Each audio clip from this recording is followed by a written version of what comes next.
The yard had not grown anything in years. Ivy had known this since the first day she woke up in this body. 7 years of looking at the same cracked lines in the earth, the same pale stubble dying at the fence edge, the same dry nothing where a garden should have been. She had a previous life's worth of knowledge about what soil was supposed to look like, and this was not it. She had been sitting in the yard because she could not sleep. She rarely slept before bad things. 2 hours ago, she had pressed her hands flat against one of the cracks in the earth, the way she did when she needed something solid under her palms, and a potato sprout had pushed up between her fingers. One sprout, then more. The soil had moved and parted, and what came through was unmistakably real, rough-skinned, warm from the earth, the kind of real you could not argue with. She had sat very still and watched it happen. Then she grew cherry tomatoes, ate them where she crouched, and thought about what the rest of this night was for. Bran had not eaten his portion again last night. She had watched him slide his bowl toward her with the claim that he was not hungry, which was not true. She could see it in the careful way he swallowed when there was nothing to swallow.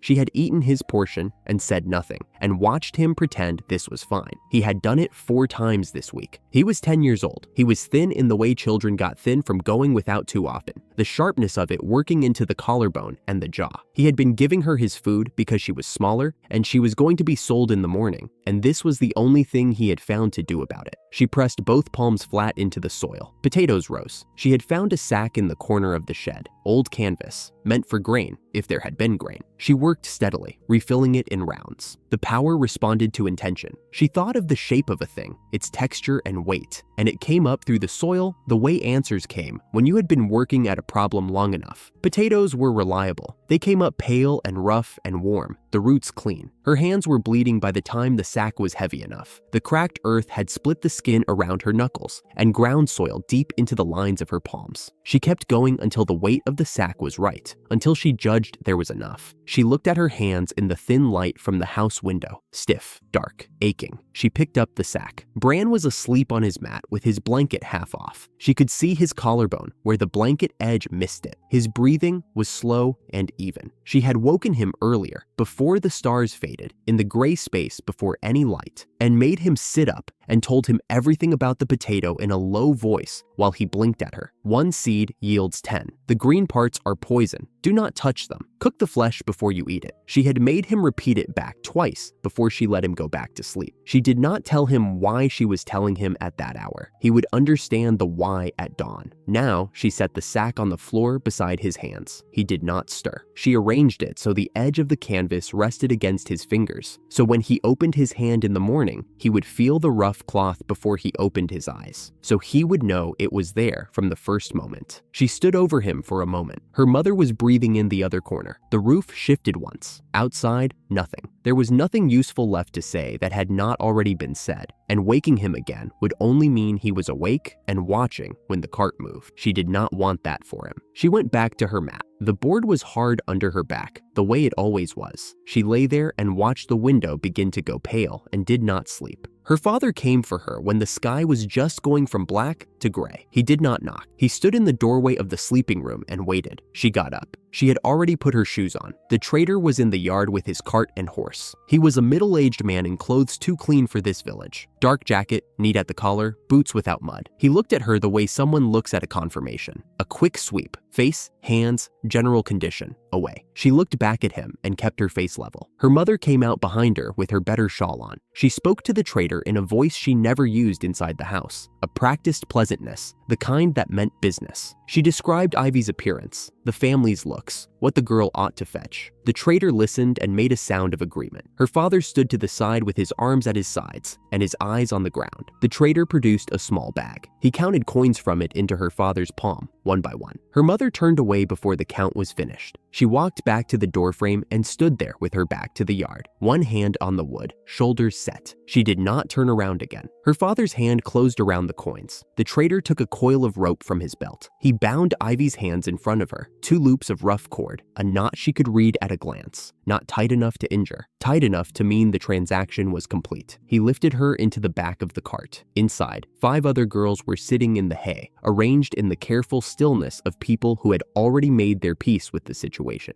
The cart smelled of dust and old rope and something faintly sweet. From the back of the cart, she had a clear line of sight to the doorway of the house. Bran was standing in it. He was in his sleeping clothes. He had the sack of potatoes pressed against his chest with both arms, holding it the way you hold something you found and are not sure will stay. His face was entirely open, the kind of open that did not know it was supposed to be doing something else, which was showing everything he felt at once. She could see the exact moment his understanding of what he was looking at clicked into place. He took a step forward, then another. Her father moved behind him and put a hand on his shoulder, not gently. He said something to Bran, short, a command, the kind that expected to land. Bran pulled against it. He did not stop moving toward the cart. The grip held. Bran pulled. His other arm kept the sack pressed to his chest. He raised one hand toward the cart. Just raised it, palm out, the way you extend your hand towards something you cannot reach. The trader clicked to his horse. The cart lurched forward on the track. She watched his face. She did not look away from it. He was watching her back, and she could see every second of it. The way his face changed when the cart began to move. The particular quality of trying to stay steady and not managing. And she kept her eyes on him the way you kept your eyes on a fixed point when everything else was moving, because he was. He was the fixed point. The cart moved and the angle changed and the fence line cut him away, and then the road was just the road. She turned and faced the direction they were going. The rope was rough on her wrists. The potatoes were in his hands. She had told him twice. 1 seed yields 10. Cook the flesh. Don't eat the green parts. The cart kept moving. One of the girls had dark hair and the stillness of someone who had finished making a decision a long time ago. She watched Ivy's wrists for a moment, then looked up. Some of us were sold, but I chose this. At least you get fed. Where would you even run? She added. Not unkind, just the shape of a thing she had already thought through.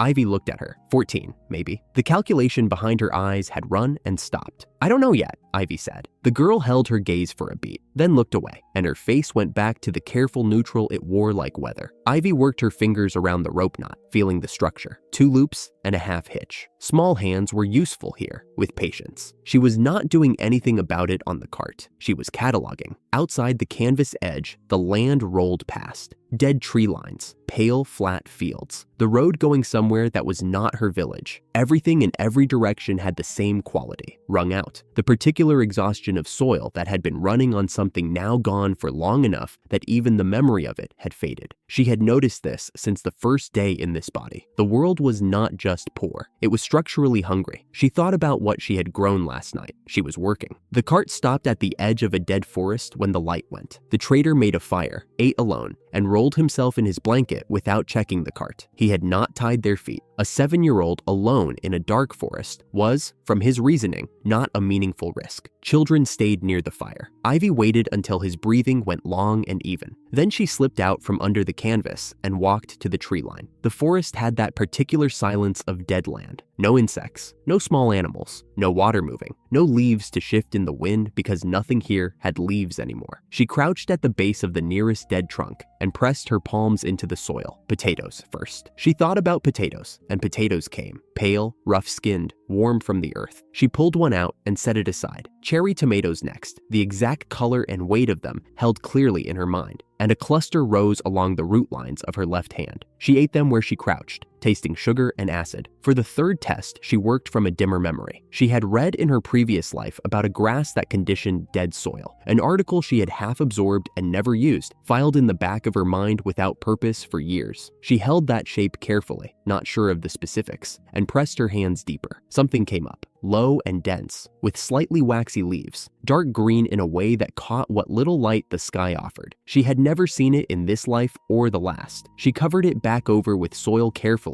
so the roots stayed in contact, and she sat back on her heels. The power worked from intention, from thought, but it also, she was beginning to understand, worked from something more than direct memory, from an underlying logic larger than what she consciously knew. The catalog of things she could grow was potentially very large. She sat with that in the dark. The dead forest was quiet around her. The world she had seen from the cart, village after village, field after field, the same bleached exhaustion in every direction, was running on a structural deficit, the same way her family had been hungry, not from bad luck, but from something removed so long ago that the soil itself had forgotten how to work. She could grow food from dead land, quickly, without tools or seed, without anything except her hands and the ground. She stood, tucked the potato she had set aside under her arm, and walked back to the cart. She lay down in the hay and looked at the canvas ceiling. She had eaten. She knew what she was working with. Tomorrow, she would have a plan. The second night, she was ready. She waited longer than felt necessary. A full hour passed when the clearing went quiet, passed when the fire went cold, until she was certain the trader's sleep was the kind that did not surface easily. She pressed both palms flat into the soil under the cart wheels. She thought about strawberries, not the small sweet garden kind, the kind with runners, the ones that shot along the ground in every direction and tangled into each other and grew thick and low and thorned when nothing cut them back. A full season of unchecked growth dense enough to stop something larger than her. She thought about the texture of it, the specific weight of mature runner stems, the way the thorns set into the wood of anything that tried to push through, and she held that shape in her mind as precisely as she could manage and pushed. The ground answered. The runners shot outward from her palms in both directions at once, fast and lateral, threading through dead soil and rising hard, up through the cracked earth, up between the spokes of the cart wheels, curling into the axle housing and weaving between the boards. The growth was not the measured, incremental kind she had been practicing. It was more like permission given to something that had been waiting. In the space of 2 minutes, the cart was wrapped wheel to wheel in dense thorned stems, low and solid, and impossible to roll through quietly in the dark. Anyone who tried to move the cart would tear into thorns bewildered and loud. She grew a second line between the camp and the tree line, knee-height on an adult, dense at the runners, the kind that caught on boots and found ankles. Then she stood, brushed her hands clean on her skirt, and walked into the forest. No running. Running made noise, and she did not need noise. She needed distance. The deer trail was where she had marked it the previous night, a slight depression where the dead grass was more worn than the rest. She followed it at a steady pace without hurrying. Behind her, the clearing stayed quiet. The forest changed after a few minutes. The dead trees thinned. The soil under her feet shifted from cracked to damp, colder in a way that meant water somewhere close by. The smell changed too. Less dry rot, more earth. Something still alive in the ground here, or not yet entirely given up. The farmhouse came into view at the edge of a clearing. Stone walls, most of them intact, the mortar crumbling at the lower courses, but the structure standing. The roof had given way on the left side, rafters pulled inward, a strip of sky showing through the gap. The right half was solid, a wooden door, warped in its frame from years without attention, a single dark window beside it. She pushed the door. It stuck. She leaned into it and worked the warped edge in the frame, and it came open in a slow scrape of old wood on stone. Inside, bare floor, cold, dark, dry.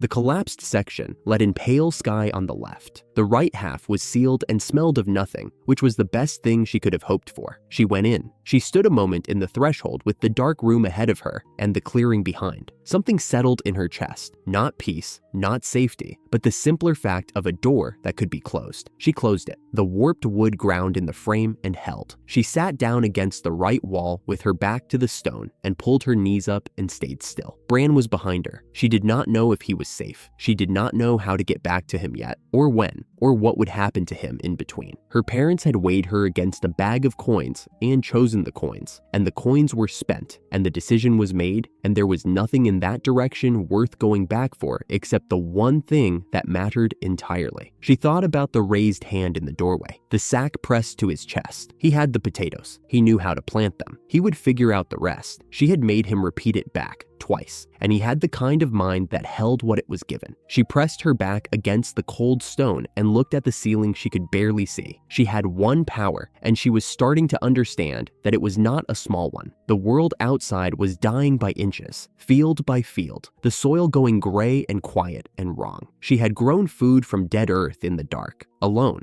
in 15 minutes. She had done it twice. Outside, somewhere on the road, a trader was sleeping through a wall of strawberry thorns. She closed her eyes. The farmhouse had one back room. She found it the next morning. A cloth hung where a proper door would have been, and in the dark the previous night she had not noticed it. In daylight, thin and pale, filtering through the cracks in the stone, the cloth was obviously meant to separate something. She pushed through. An old woman sat on a low mat against the far wall. Her eyes were open and wrong, the irises hidden behind a gray film, the way old milk clouds. She had heard the cloth move. "You've come back," the woman said. She was speaking to someone else. Ivy waited. The woman's head tilted. "No," a pause. "Not you. Not your person," Ivy said. "Someone else." The woman's hands lay folded in her lap. the fingers curled inward, the knuckles swollen, the skin thin as paper over each joint. She turned her face toward Ivy's voice in the way people learn to do when they have relied on sound for a long time. "A child, 7 years old," Ivy said. "And there is no food here." "There is not." A pause. "I should have warned you.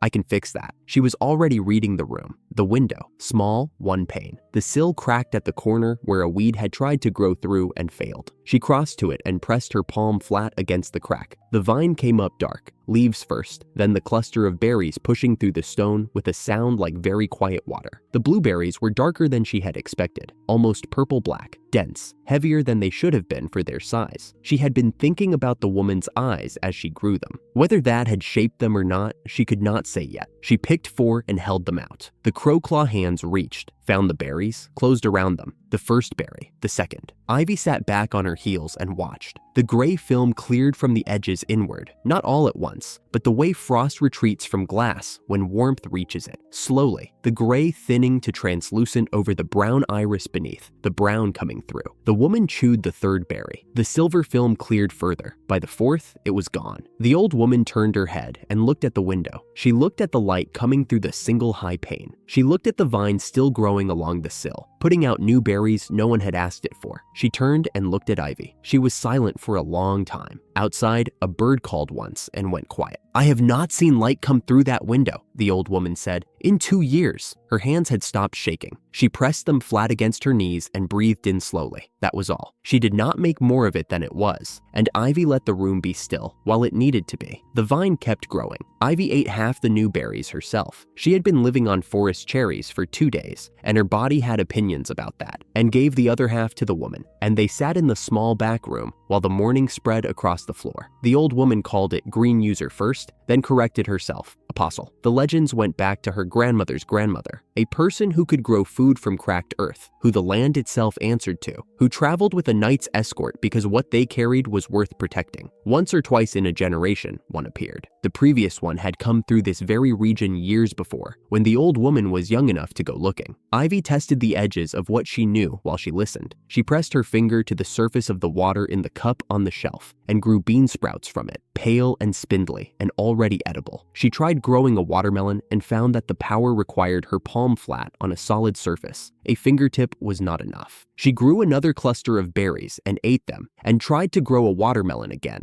and this time got it right. And they ate slices of it while the old woman talked. "She just traveled and grew things?" Ivy asked. "The previous one. She traveled and grew things, and there was less hunger where she had been." The old woman paused, and then her time in this land ended and she moved on. And years later, someone else came along. Ivy looked at the berry vine still working away on the windowsill. She had pressed her palms into cracked stone and grown dark fruit that cleared a woman's eyes. The land had been telling her something for days. She was starting to hear it. "I need to reach the village 2 hours north of here," she said. "You know it." Something changed in the old woman's voice. "I left it," she said. "I was blind. I could not work. I could not cook. I was a weight on people who had nothing to spare." Ivy looked at her, the straight back, the clear eyes already moving around the room they had not been able to see in 2 years. "You can see now," Ivy said. A long, quiet moment. "I can see now," the old woman agreed. Night arrived the next morning. She heard his steps on the path before she saw him. Armored, deliberate, too measured to be accidental. She came to the front of the house and opened the door before he could knock. He stopped. His hand had been moving toward the door and he pulled it back. He was looking at the path he had just walked. A strip of green ran from the edge of the tree line all the way to the doorstep,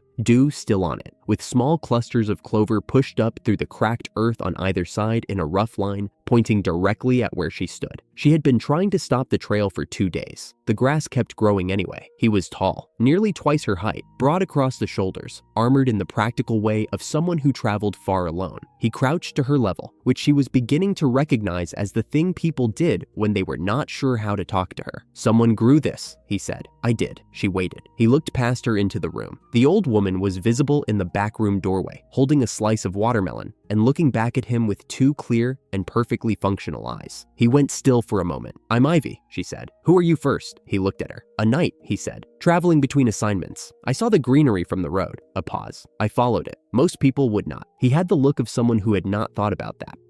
Do you need help?" She studied him. He had followed an inexplicable grass trail to an abandoned farmhouse and crouched politely and asked whether to help rather than demanding an explanation. The old woman behind her had the eyes of someone who had just been given 2 years back. She stepped aside. "Come inside," she said. "There is a village we need to talk about." The old woman told him who Ivy was before Ivy had the chance to do it herself. She also told him, with the specific satisfaction of someone delivering news that will land hard, that he had been vowing to protect the Green Apostle since he was small. Knight looked at Ivy. She gave him time to work through it. He cleared his throat. "I imagined," he said. "Someone older. Everyone does. Taller." He caught himself. "I mean, I had imagined It doesn't matter." "It doesn't," Ivy agreed. She pressed her finger to the surface of the water in the cup on the shelf and grew a cluster of bean sprouts from it, pale, thin, already edible. She handed the cup to him. He looked at the sprouts. He looked at her. He handed the cup back. "The village north of here," Ivy said. "I am going there tomorrow morning to grow food for them." She nodded toward the old woman. "She is coming back with me. She has been gone long enough and she can see now." The old woman made a sound that was close to a protest. Ivy did not look at her. "You can see," she said again, simply. Knight was quiet for a moment. "I cannot leave her to travel alone through the forest," he said. "There are things in those trees at night." "Then come with us," Ivy said. "If you want to. If you have somewhere else to be, I am not asking you to stay." He looked like a man who did not, in fact, have somewhere else to be. He looked like a man who had been waiting for something to arrive and was still deciding whether a 7-year-old who grew bean sprouts from a cup of water was what he had been waiting for. "I'll lead you there," he said. "First light tomorrow." He left. The old woman watched the door settle closed behind him. "He will come at first light," she said, "and he will not go home after." Ivy thought she was probably right. The grass trail started the moment Ivy stepped off the doorstep. It pushed up through the packed earth of the path as she walked, marking her direction as clearly as anything painted. She walked for just under an hour before her legs stopped cooperating. Not a fall, she simply stopped. And when she tried to start again, her knees had decided they were finished. 2 days of forest cherries and 1 day of berries had not been enough. The malnourishment had been waiting for a long, flat stretch of ground to announce itself. Night had already turned. He crouched, the same deliberate crouch, and held one shoulder out toward her without comment. "I can keep walking," she said. "You just stopped. Briefly. Step up." His voice was practical, not offering a choice. She stepped up. His shoulder was solid and high and steady, and from there, the forest looked different. The full height of the canopy visible, the path ahead clear, the morning light coming through in long strips. She grew a handful of cherries from her own palm and ate them as they walked. They helped somewhat. Her body was still 7 years old, and it had been through several things in the past few days that 7-year-old bodies were not built to absorb. The old woman, walking 3 paces behind, made a small quiet noise that was probably not a comment on anything in particular. She was still on Knight's shoulder when something moved at the edge of the trees. Knight stopped. His hand found his sword hilt without drawing it, just found it. The old woman stepped back 1 pace, without needing instruction. Ivy looked at the tree line. A shape stepped out of the shadow. It was dark, 4-legged, about the size of a large dog, maybe slightly larger, with eyes that caught the light at an angle normal eyes did not. Amber at the center, silver at the rim, both colors present at once, steady in the filtered morning. It moved without hurry. It moved the way something moves when it knows exactly where it is going and has already decided not to be stopped. It did not look at Knight, though Knight's sword hand was close. It did not look at the old woman. It walked directly to the shoulder where Ivy sat and stopped in front of her and sat down with the slow, careful deliberateness of something that has been deciding to do exactly this for a very long time. It looked up at her with those amber silver eyes. "Apostle," it said. Not a title with ceremony, just the word, clean and certain, as if it were enough on its own. Ivy looked at it. "You speak." Its tail swept once across the path. "I do. My name is Heaven." She said it simply, without performance. "I served the Green Apostle who came before you. When her time in this land ended, I stayed. I have been in this forest since then, waiting for the next one." A pause, and the eyes did not blink. "I am glad to find you." Knight's hand had not left his sword. Ivy set one hand lightly on the top of his head, easy reach from the shoulder, as a signal to stay still. "What are you?" she asked. "A Fenrir." "I don't know that word." Heaven's ears shifted forward, not quite the expression of a dog, but not entirely unlike one. "It means I am larger than I look," she said. "At present." Ivy sat with that, an ancient creature who had waited years in a forest for a particular power signature to reappear, who had known, from somewhere in those trees, the exact moment that power walked within range, who had served the one before her and was now sitting in front of her saying, "I am yours again." if you will have me." She had no good reason to say no. "The previous apostle," Ivy said. "She is gone now. She completed her work here and moved on." A pause. "Her work was not finished when she left. That is why I waited." The amber-silver eyes were steady. "There is always more to do."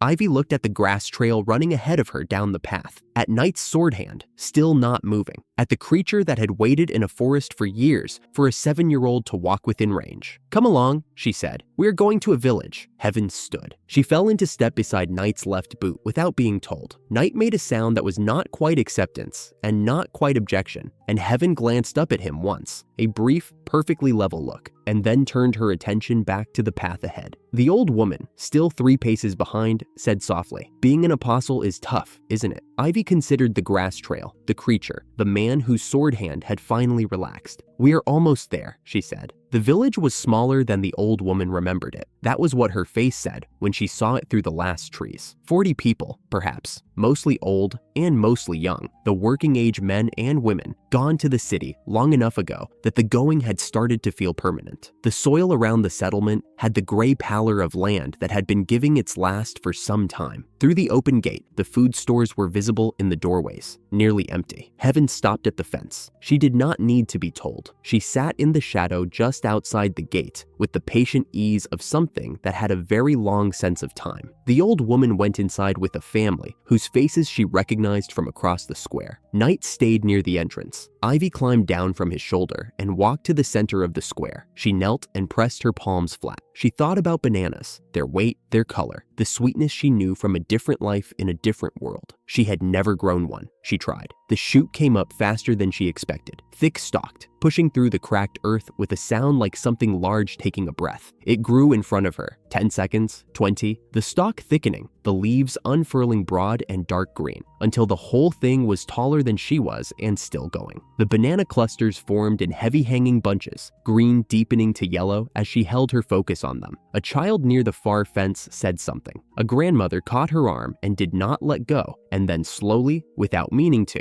let go. Ivy moved to the next bare patch and pressed her palms in again. Mango trees came up, 4 of them, shorter and rounder, the fruit swelling on the branches in orange-yellow clusters. Then she crossed to the far edge of the square and grew root vegetables in a long row, thick-leaved and deep-rooted, the kind that stored. She stood up. The square was silent. Then the child walked forward and put her hands on the banana tree and looked up into the leaves. Her grandmother took 1 step, and then another, and then the whole village was moving at once. First the children, then the old women with their arms reaching, then everyone. Knight stood at the edge of the square with his arms folded, watching. He had the look of a man who had seen a great many things in his working life and was revising his sense of what that meant. By the time the afternoon light turned gold and started to fade, the banana clusters were gone. The mango trees had been stripped to the stones. The children who had been moving in short, restless bursts were sitting now, which was the best possible sign. The village elder came to Ivy when the last families were still eating. He was a man of perhaps 60, with the weathered face of someone who had been making hard decisions about not enough food for too long. He stood in front of her and looked at the stripped trees, and the children and the mango pits scattered in a wide radius across the ground, and he did not speak immediately. "Apostle," he said it quietly, "what do we owe you?" "Plant the seeds I leave you," Ivy said. "The east end of the square will grow better if you dig it first before planting. Leave a quarter of the root vegetables in the ground. They will come back on their own. The banana stumps will fruit again if you water them. The mango trees will give you another harvest in 6 weeks if you leave the branches." She showed him what to save and where to put it. She did not negotiate. She did not wait for his response or his gratitude or an agreement to the terms. They were starving and she could grow food, and she had grown it, and the multiplier was the seeds she left behind, the thing that kept working after she moved on. He watched her demonstrate seed saving with an expression she recognized but did not name. Something larger than gratitude, the kind of thing that forms when a problem you have been carrying for months is taken out of your hands by someone who did not have to.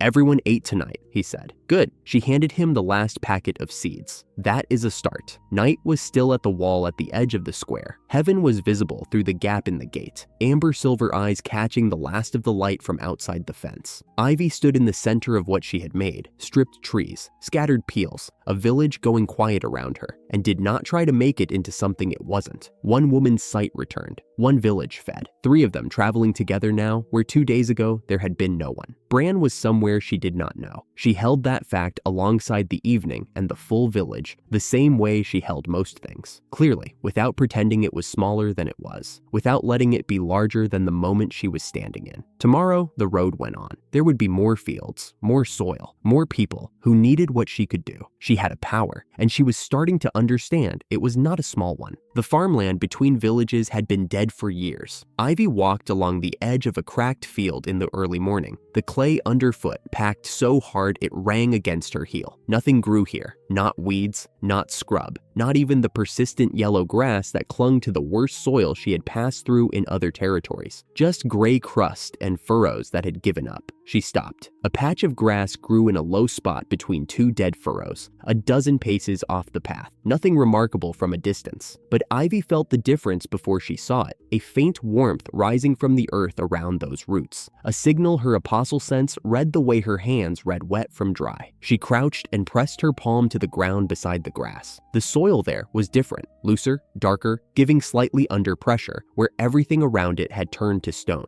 She dug 2 fingers in and found it went down a full handspan, that changed soil running all the way down, in a band exactly as wide as the grass grew. Night stopped a few paces behind her. What is it? Something interesting. She pressed her palm to the dead ground a step away and compared. The contrast was immediate. Flat refusal of exhausted earth on one side. Something worked loose and fed on the other. This grass is conditioning the soil around its roots. Feel the depth of it. She stayed there a while, working it through. The grass was thin and feathery, no taller than her fingers. Easy to miss. But it had turned a handspan of dead clay into something that could hold water and receive seed. She grew a test patch from seeds she found at the base of the original clump, pressing them into the dead ground 3 feet away. Then she waited. It did not take long, an hour, maybe less. The new patch established itself quietly. The earth around the new roots loosened, darkened slightly. She pressed her palm to the test ground. It works. Knight crouched beside her. He looked at the 2 altered patches without comment. The old woman at the last village had known this grass. She had called it Muriu grass and explained that the land had been richer when the previous apostle walked it. Then the apostle left. The grass became rare, and the soil forgot how to hold what was planted in it. Muriu grass had no seeds naturally. The only way to propagate it was through the green hand. Ivy already knew what she was going to do with this. Heaven had been watching a stand of dead brush at the field's edge. Her amber eyes moved to Ivy. Shall I? Yes. Heaven breathed once, and fire rolled out of her. Not a small flame, a wide, clean sheet of it, orange at the edges and white at the core, burning through the dry brush in a single exhale. She closed her mouth. The brush was gone. Bare, scorched earth ran from the field's edge to the nearest stone wall. Knight took a step back and recovered himself quickly, but he had taken the step. Ivy was already moving. She knelt at the edge of the cleared ground and pressed her palms in, seeding Muriu grass along the full length of the strip, spacing the seeds evenly, the green hand running warm through her hands as each one caught and rooted. She sat back on her heels and looked at what she had. Heaven moved close and put her head alongside Ivy's. The 2 of them considered the bare earth together, already threading over with the first hair-fine shoots. Night had worked it out. You don't need to be there for it to keep going. No. Ivy brushed the char from her hands. I seed it in the fields I treat, and it keeps working after I leave. The whole territory can recover. That's what the mission was always supposed to be. A system, not a person standing in every field. They had a full day of walking ahead of them. The next village, Toneri, the woman at the last settlement had said, please, her sister lived there, was an hour east, inside the Count's territory. Knight had mentioned the Count in passing that morning. Darton territory, 2 days across in every direction.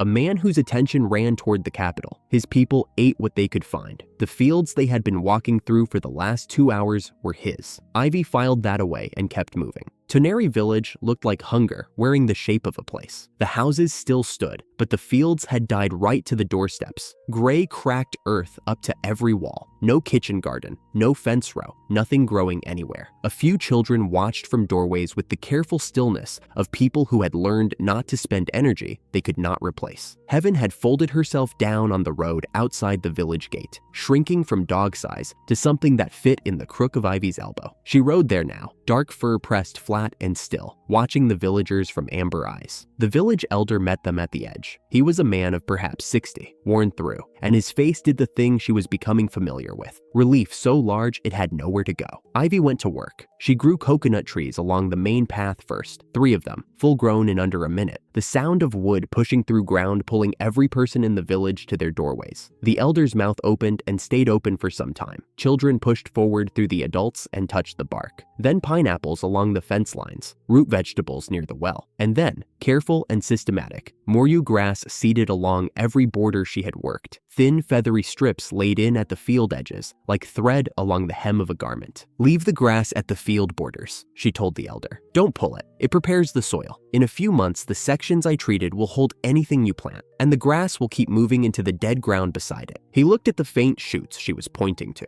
trying to understand something larger than he could see. Knight had crouched beside the nearest strip. "It doesn't look like much," he said, "but it's already working." Ivy was pressing the last seeds in along the southern fence when the carriage arrived. It came up the road with 2 men riding behind it and stopped at the edge of her work. The man who stepped out wore clothes that cost more than this village earned in a season. He looked at the coconut trees and the people eating, and then he looked at Ivy, and his voice had the particular volume of someone who has never walked into a room and found it was not waiting for him. He was Deputy Gerald, the Count's representative in this territory. He had received word that a healer was moving through the territory. The Count would be honored. He placed the word carefully and let it sit, to welcome the young apostle at his manor before she continued her journey. The 2 men behind him spread a step wider as he said it, not reaching for anything, just present. "Can we finish here first?" Ivy asked. Gerald considered this briefly. He said the Count preferred not to be kept waiting, and that a larger escort could certainly be arranged if the current arrangement proved insufficient. Knight's hand had settled at his hip, not drawn, just resting there, at the end of a thought. Ivy looked at Knight. His expression told her what she had already understood. This was not an invitation.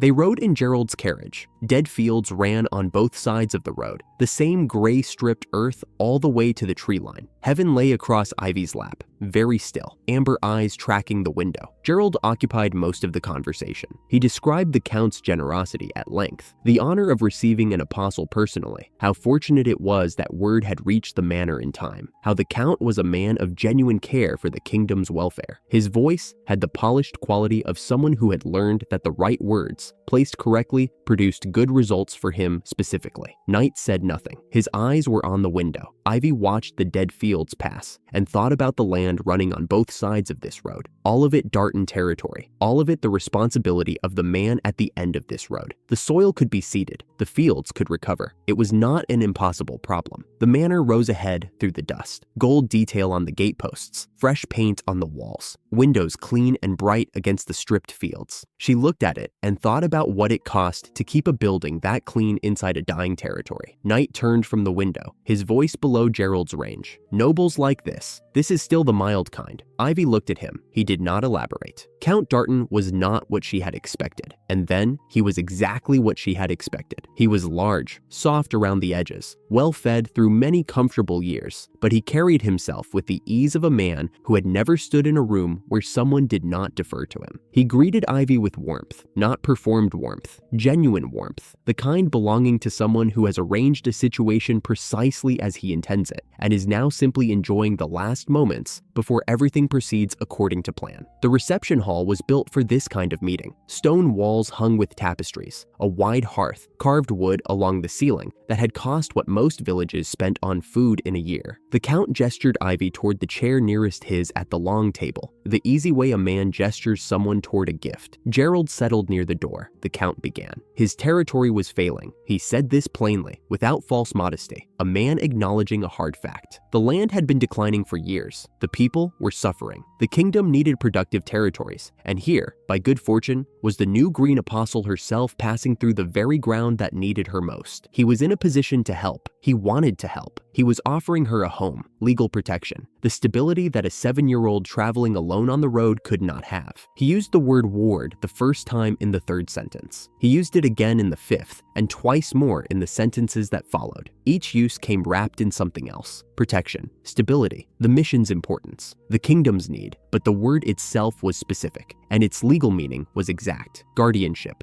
binding, recognized in every court in Alcania. Control of her residence, control of her activities, where she went and when and at whose approval. The plan beyond that was straightforward, and he did not bother to conceal it. Her work would revive Darton territory. A revived territory, managed by a noble who controlled the apostles' power, would become the most productive holding in Alcania. A count with that achievement behind him would be a count no longer. The capital would have a position for someone who had solved the kingdom's food problem. He laid this out plainly because from his perspective, it was a simple chain of good outcomes. He appeared to believe, with perfect sincerity, that this was also what she would want. While he spoke, Ivy counted the room. 2 men by the far wall, standing against the tapestry as if they had grown there. One at the side door she had noticed when they came in. Gerald near the main door. The Count at the head of the table, comfortable in his chair, the firelight behind him. She set her hands flat on the table. "Am I being asked," she said, "or told?" The Count smiled. He said he hoped she understood the practical advantages of the arrangement. For a child in her situation, the land would benefit. The kingdom would benefit. She would have everything a young person needed. He was, after all, acting in everyone's interest. Night was very still across the table. Heaven lay pressed flat against Ivy's lap, head lifted now, amber eyes on the Count. Ivy heard the door. She had not heard it close, but it was. She registered this the way she registered a field's edge. Not panic, just information.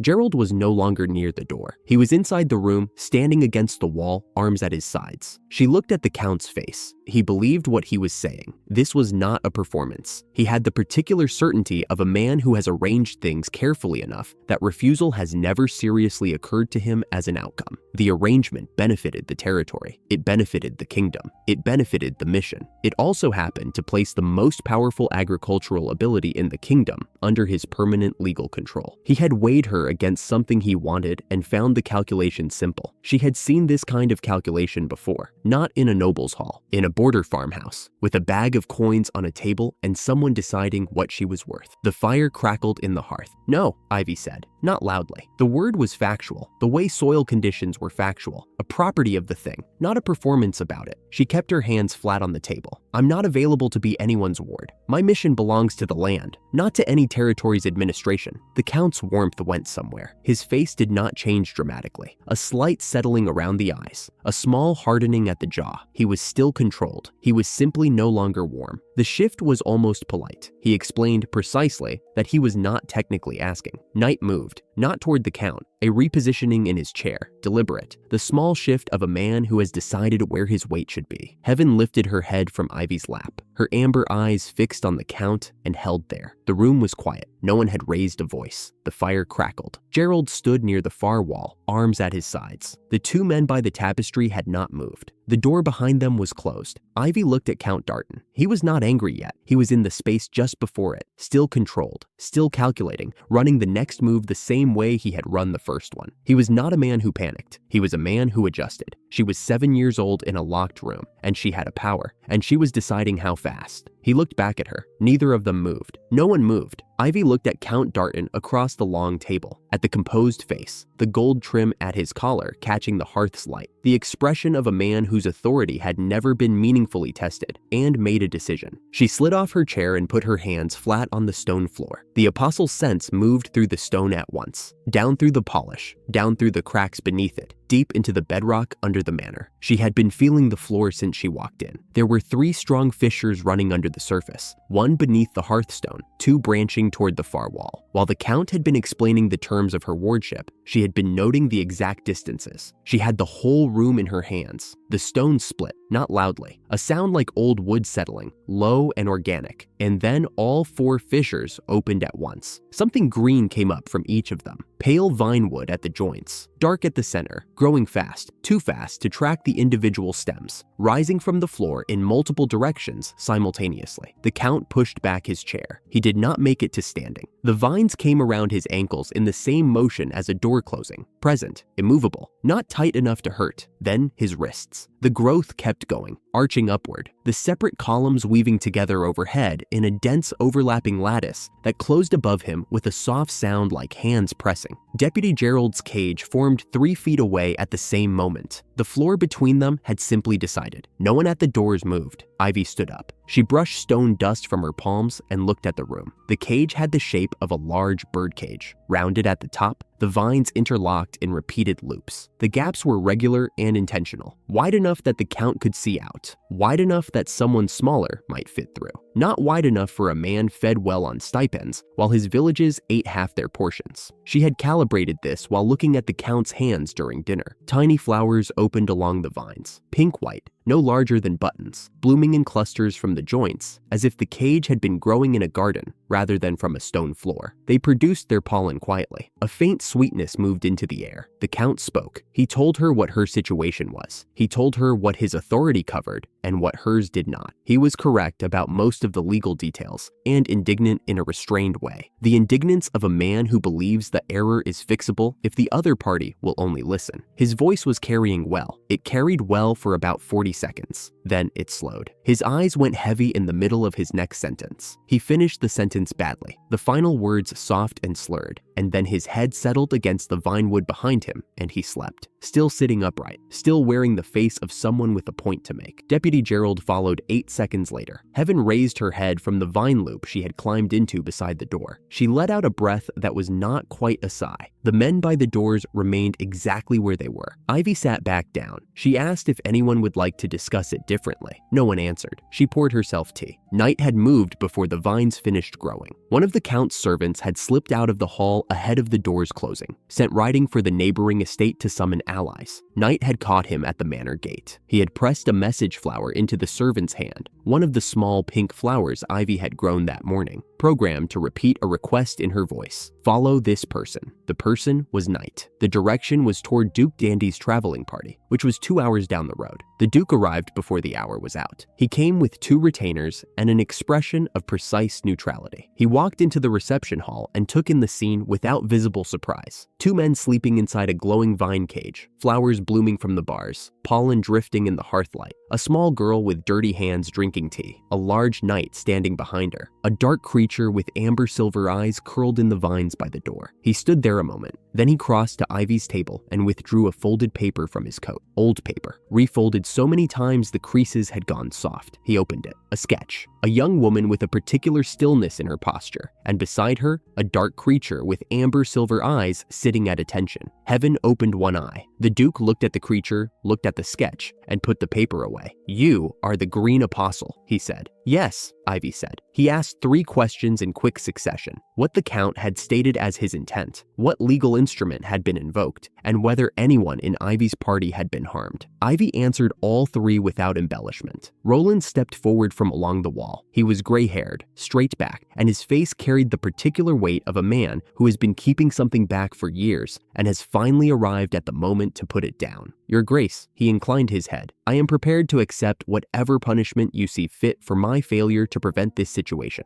I am also prepared to provide a complete accounting of the Count's conduct across this territory. Not only today's incident, but years of it. I have kept records. The Duke looked at him. I am glad you are prepared, he said. I will need them this evening. He turned back to Ivy. The wardship claim was legally unfounded. He named it and dismissed it in the same breath, with the tone of a man closing a case. Ivy's party was under ducal protection from this moment. The Count would be held for transport to the capital once logistics were arranged. He would be released from the cage when cooperation was confirmed. The Duke paused and then said that the attempt to seize and exploit a recognized apostle was punishable under the kingdom's law by life imprisonment. He said this as a statement of fact, not a threat, with a faint flush across his cheekbones that suggested he found the incident personally embarrassing on behalf of the nobility. He looked at Ivy. You are not anyone's ward. I know, she said. He studied her for a moment with the focus of someone recalibrating an assumption. Then, if at any point you find my conduct unfair, and he said this with the precision of a man who understood the balance of who had more leverage in this conversation, you are of course free to take your work to another country. That's what I was going to tell you, Ivy said. A small recalibration moved across his face, not quite a smile, but its precursor. He turned to consult with Roland. Ivy looked at the sleeping Count in his cage, surrounded by small flowers, wearing the expression of a man who still had a point to make. She felt the day settle into something workable. The maid who helped her dress the next morning worked quickly and didn't speak for a while. She was one of the older household women, had been there long enough to have seen all of the Count's tenure. She worked through the fastenings without speaking. Then she stopped. She said thank you. She did not say much beyond that. She said the young maids who had worked in this house before her, girls who had needed the position, girls who had not been much older than Ivy appeared to be, had been made to suffer at the Count's hands until they could not bear to stay. She had seen all of them leave. She said thank you twice more. Ivy thought about what to say and found nothing adequate. She said the woman would be free to go home once the matter settled. The manor's staff would be funded through the Duke's arrangement. Roland would manage. The maid said she had already been told. She said thank you a final time. Ivy left the room thinking about the gaps in the cage. The gaps she had built deliberately, calibrated to a specific measurement. She decided the measurement was correct. The Duke returned in the morning with full armor and a retinue of transport knights. He asked Ivy to accompany the procession to the capital. She said no. He said the king. She said no.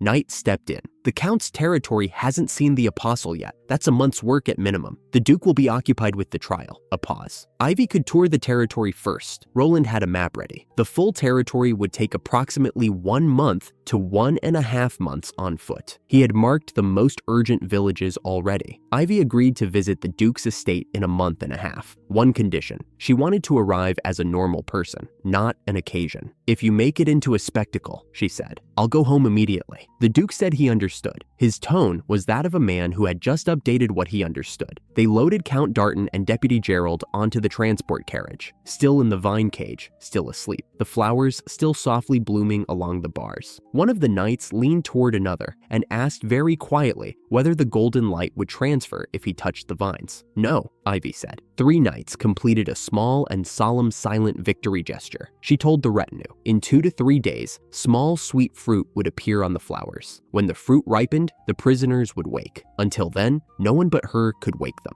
The carriage rolled out of the courtyard. The soft glow of the cage was visible through the trees for a while as it moved down the road toward the capital. The Duke had offered the manor as a base for the territory work before departing, and Ivy had accepted. He introduced himself by name before mounting. I am Dandy, with the composure of a man who had been making this introduction his entire life and had long since made peace with every possible reaction. Ivy kept her expression correct. She tucked Heaven under one arm and turned toward the territory. It was noon. Ivy was singing something she believed was a morning song. Knight said, "That's a noon song. I haven't finished waking up," she said. "You ate breakfast 2 hours ago." She kept walking. Knight had been waiting for the right gap since the Duke's departure, the manor settling, the road emptying enough for a private word. He found one now. He said he had spoken to Duke Dandy before the carriage left. Not about the investigation. Separately, quietly. He had asked the Duke to search for Bran. Ivy stopped. He explained the reasoning. A trader who took a child at the eastern border would need a market, and slave markets were east, not west. The western border was closed to that trade entirely. 2 to 3 days by wagon from the forest region. That narrowed the possible routes considerably. A 7-year-old boy, 6 weeks missing, somewhere along the eastern corridor. Someone along that route would have a record or a sighting or a rumor. The Duke had contacts in those networks. Knight had given him everything he knew. Ivy said, "You use slave trade route contacts." "Yes." He said it without looking away from it. "From my mercenary years. People who move information about missing persons through the same channels the trade uses. I'm not proud of what those networks do. They're the fastest path to someone who moved through them." He looked at the road ahead. "I lost my own parents young. The village raised me. I know what it feels like when no one is looking for you." He said the last part flat without making anything of it. "I couldn't do nothing." Ivy was quiet for a moment. She thought about Bran at dawn, his arm raised toward the departing cart, his palm open, his face completely undisguised. 6 weeks was a long time. "Thank you," she said. Knight nodded once. The search would move through slow, careful channels, not the official registry, which would tip anyone watching, but it was running. She started walking again. Knight fell in beside her. Ivy thought about the old woman who had fed her without being asked, and about Knight, who had made quiet moves toward Bran's safety before she thought to ask for them. She felt something that was probably gratitude, sitting too large for the words she had available. She did not say anything further about it.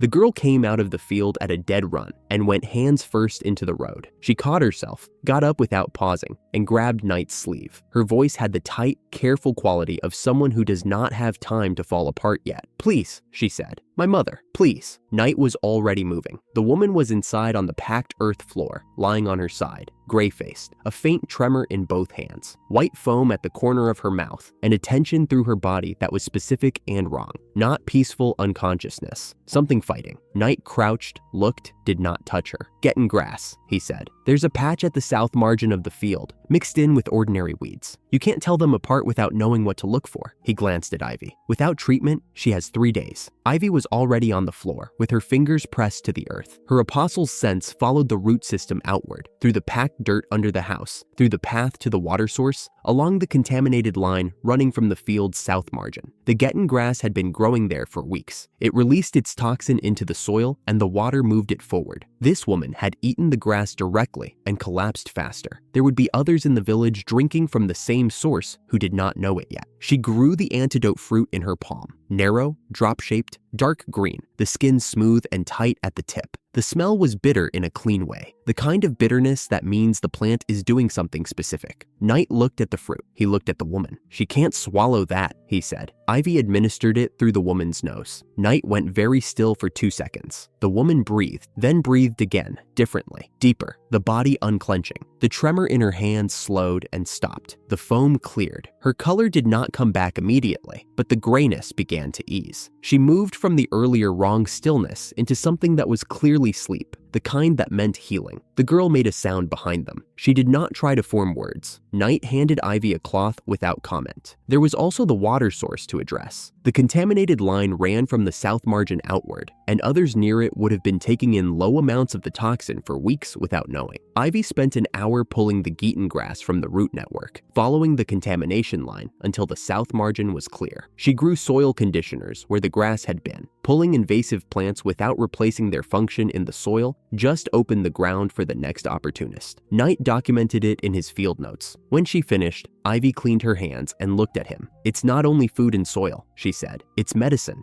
antidotes, healing plants, treatment fruit. That's part of the mission now, not a bonus task, part of it." Knight was already writing. "I'll include it in the report to the Duke," he said. "Good." She looked at the field, cleared at the margins, conditioners taking hold. The rest still dead and cracked and waiting. There was a lot of it. There was a lot of everything. She kept going. The morning Ivy's party arrived at Leo's farm with expansion stakes and a measuring rope. Leo was already outside. He had been watching from the doorway as Knight came down the path carrying tools, and he stepped into the yard before they reached the gate. He was not sure what he could do. He wanted to find out. It took about 2 hours to arrive at the answer. Not much yet. Knight drove the boundary stakes, while Heaven dug the new field section with the cheerful, single-minded energy of a creature who had found the exact thing she was made for. Ivy moved through the marked area, growing herbs in specific rows, cuts and abrasions, fever, stomach trouble, throat syrup, calling out each type so Roland could note it on the zone diagram. Leo held the measuring rope at the corner, fetched stakes when Knight pointed, and stayed out of Heaven's way. By mid-morning, Roland had stopped asking him to hold things and started showing him the zone maps. The diagrams showed more than this one farm. They showed a grid covering the entire territory, herb zones across 12 villages, each one feeding into a collection route, the collected herbs moving to a production center at the manor. Roland explained it without pausing, the same tone he used for everything. The goal was medicinal supply for the whole county, eventually neighboring counties, eventually further. He said it the way people say things they believe completely and have been waiting a long time to say. Leo's mother came out to the yard, leaning on the doorframe, and ate grated apple from a dish Ivy had grown, and said it was the most nourishing thing she had tasted since before the soil went bad. Roland wrote the date and the observation in the ledger. At the end of the day, Roland told Leo quietly that there was carrying to do and harvest calculations to learn. The party would be moving through the territory for several weeks. Leo glanced at Ivy. She was on one knee at the new herb plot, pressing seeds into dark soil. She was not paying attention to the conversation.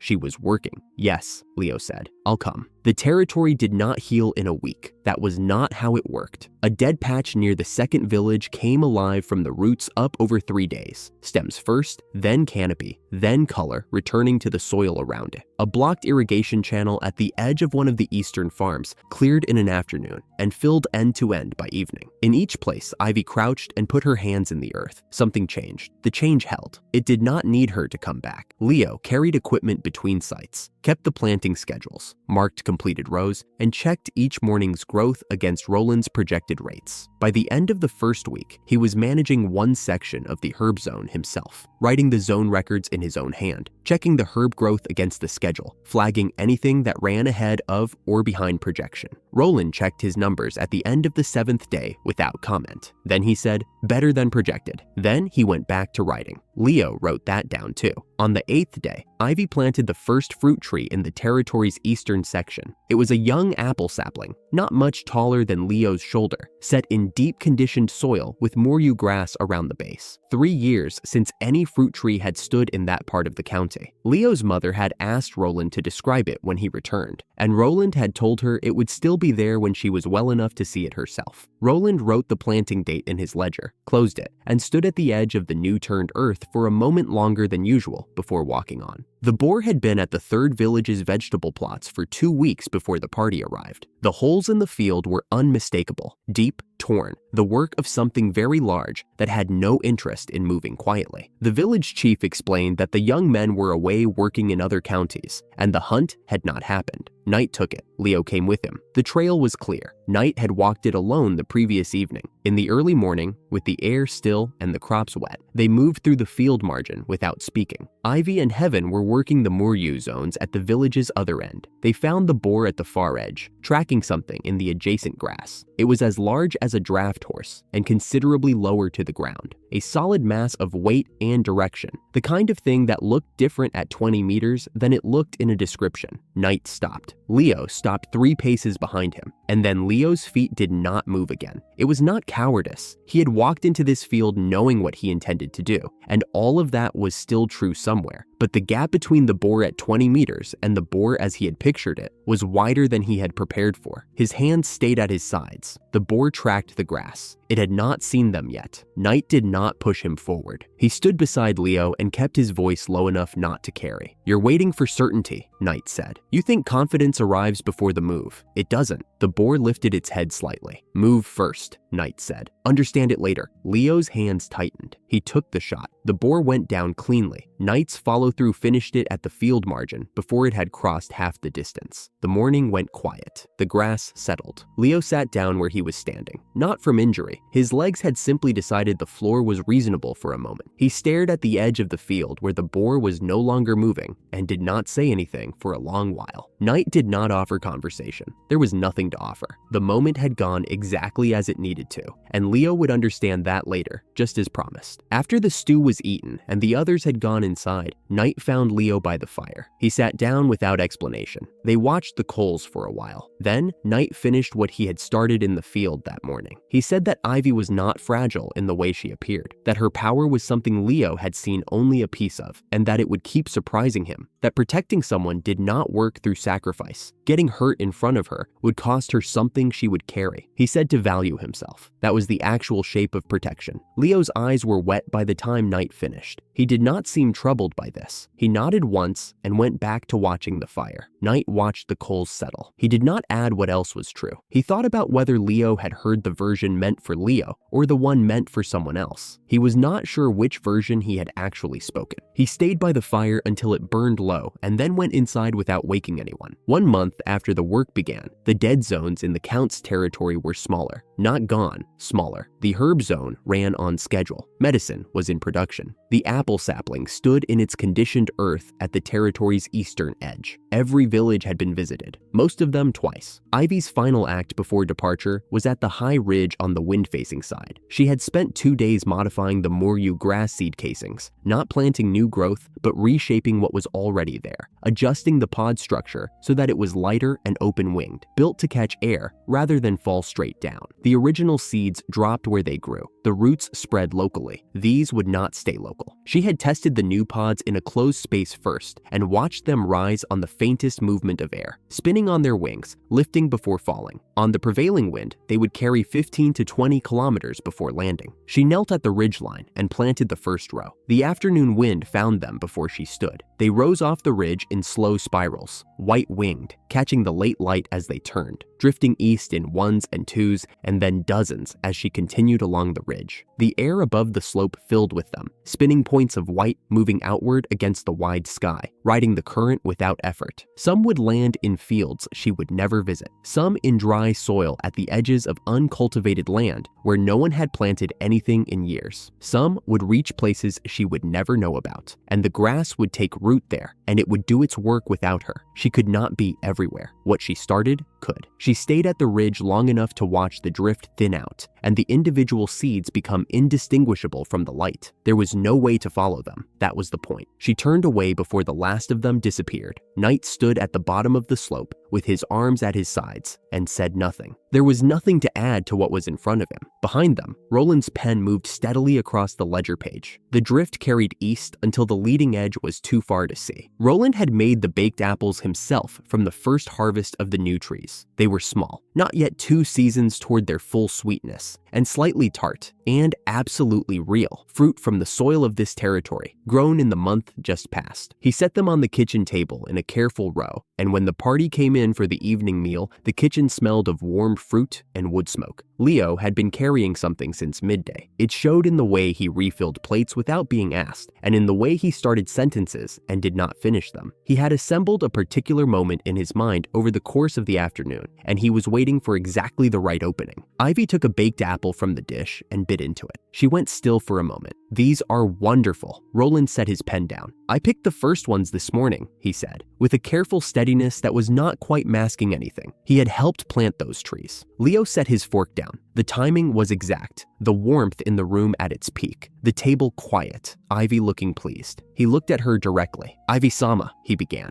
"When the journey is finished, when everything is green again, I want to—" Ivy handed him another apple. "Do you think," she asked, turning her own apple over in her hand, "the skin should be caramelized, or does the plain-baked version hold the flavor better?" Leo looked at the apple. The sentence was gone, not cut off exactly, outpaced. Ivy had moved 3 thoughts ahead to the road north and the question of the Eastern Pass, and the moment had been replaced by a warm apple and a genuine inquiry into cooking technique, delivered without any awareness that there had been a moment at all. Knight turned to look at the window. The night outside was ordinary. He kept looking at it anyway. Leo considered the apple for a moment. Then he said, carefully, "That caramelized might be better for the texture." Ivy nodded and turned to tell Roland about a technique the Manor chef could try. A sliver of butter under the skin during baking. She had described it to the chef that morning. Roland picked up his pen. Knight maintained his interest in the window. The chef's fire crackled from the adjoining room. Ivy moved on to the condition of the Eastern Road and how far it was to the Duke's first way station, and Knight eventually stopped looking at the window to answer. Leo ate the apple. It was, he admitted quietly to himself, excellent. They left before the morning meal was served. Roland said goodbye at the estate door. He told Ivy the estate would be open to her whenever she returned, whatever lord came after the count, and he meant every word of it. She thanked him once, directly. The manor staff lined the entrance path the way people do when they have seen something real change hands and do not have words for it. Ivy waved once and walked toward the road. Leo was waiting at the edge of the path with his arms at his sides and the specific stillness of someone who has decided to be practical about the moment and what is underneath it. He told Ivy he would study and train and learn everything Roland had to teach. That next time she came this way, he would be stronger and more useful. Knight looked at him over Ivy's head and gave him a single nod, one to another. The party moved down the road. Leo watched until they reached the turn in the path. Then he watched the empty space where they had been for a few seconds longer,